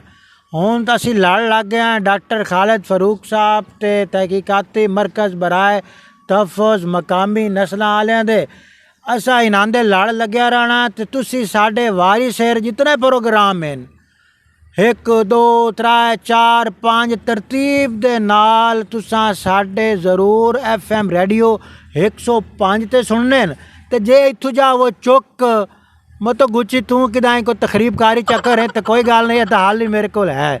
ਇਹ ਜਨਾਬ ਸਾਡਾ ਜਿਹੜਾ ਪੇਜ ਹੈ ਕਾਮ ਦੀ ਬਾਤ ਤੇ ਨਾ ਤੇ ਇਹਦੇ ਉੱਤੇ ਵੀ ਅਸਾਂ ਇਹਨੂੰ ਅਪਲੋਡ ਕਰਨੇ ਆ, YouTube ਦੇ ਉੱਤੇ ਵੀ ਅਪਲੋਡ ਕਰਨੇ ਆ ਤੇ ਤੁਸਾਂ ਉਹਨਾਂ ਨੂੰ ਸ਼ੁਰੂਆਤ ਤੋਂ ਲੈ ਤੇ ਆਖਿਰ ਤੱਕ ਇੱਕ ਪ੍ਰੋਗਰਾਮ ਨੂੰ ਤੁਸੀਂ ਆਪਣੇ ਜਿਸ ਟਾਈਮ ਤੁਹਾਨੂੰ ਟਾਈਮ ਮਿਲੇ ਉਸ ਨੂੰ ਤੁਸੀਂ ਵੇਖ ਸਕਦੇ ਹੋ। ਤੇ ਪਰ ਇੱਕ ਸ਼ਰਤ ਹੈ ਵੇਖਣਾ ਤਰਤੀਬ ਨਾਲ ਨੇ, ਜੇ ਪੁੱਠੇ ਪਾਸੇ ਟੁਰ ਪੈ ਤਰਤੀਬ ਹੋ ਗਈ ਗਲਤ ਤੇ ਮੁੜ ਸਾਰਾ ਕੁਝ ਗਲਤ ਹੋ ਜਾਵਣਾ ਨੇ। ਤੇ ਹਰ ਸ਼ੈ ਸਿੱਧੀ ਕਰਨ ਵਾਸਤੇ ਜਨਾਬ ਅਸ ਤਹਿਕੀਕਾਤੀ ਮਰਕਜ਼ ਬਰਾਏ ਤਹਫੁਜ਼ ਮਕਾਮੀ ਨਸਲ ਵਾਲੇ ਦਾ ਸ਼ੁਕਰੀਆ ਅਦਾ ਕਰਨਾ ਕਿ ਅਸਾਂ ਇਹ ਮਿਸ਼ਨ ਕਿ ਲੈ ਲਿਆ ਆਪਣੇ ਜ਼ਿੰਮੇ ਬਈ ਅਸਾਂ ਆਪਣੇ ਜੰਗ ਦੇ ਜਿਤਨੇ ਵੀ ਕਿਸਾਨ ਭਰਾ ਹਨ ਨਾਨੂ ਅਸਾਂ ਟਾਪ ਦਾ ਡੇਰੀ ਫਾਰਮਰ ਬਣਾਵਣਾ ਤੇ ਸਾਰੇ ਗਰੀਬ ਕਿਸਾਨ ਭਰਾਵਾਂ ਨੂੰ ਅਸੀਂ ਅਮੀਰ ਬਣਾ ਦੇਵਣਾ। ਐਂ ਜਨਾਬ ਐਂ ਨੋਟ ਹੀ ਨੋਟ ਐਂ ਗੱਡੀ ਦੀਆਂ ਗੱਡੀਆਂ ਪਾਰ ਲਾਣੀਆਂ ਨੇ ਨਾ ਦੁੱਧ ਹੀ ਦੁੱਧ ਐਂ ਜਨਾਬ ਨਾ ਐਂ ਵੰਡਿਆ ਹੀ ਨਾ ਮੁੱਕੇ ਤੇ ਪੈਸਾ ਸੰਭਾਲਿਆ ਹੀ ਨਾ ਸੰਭਲੀਵੇ।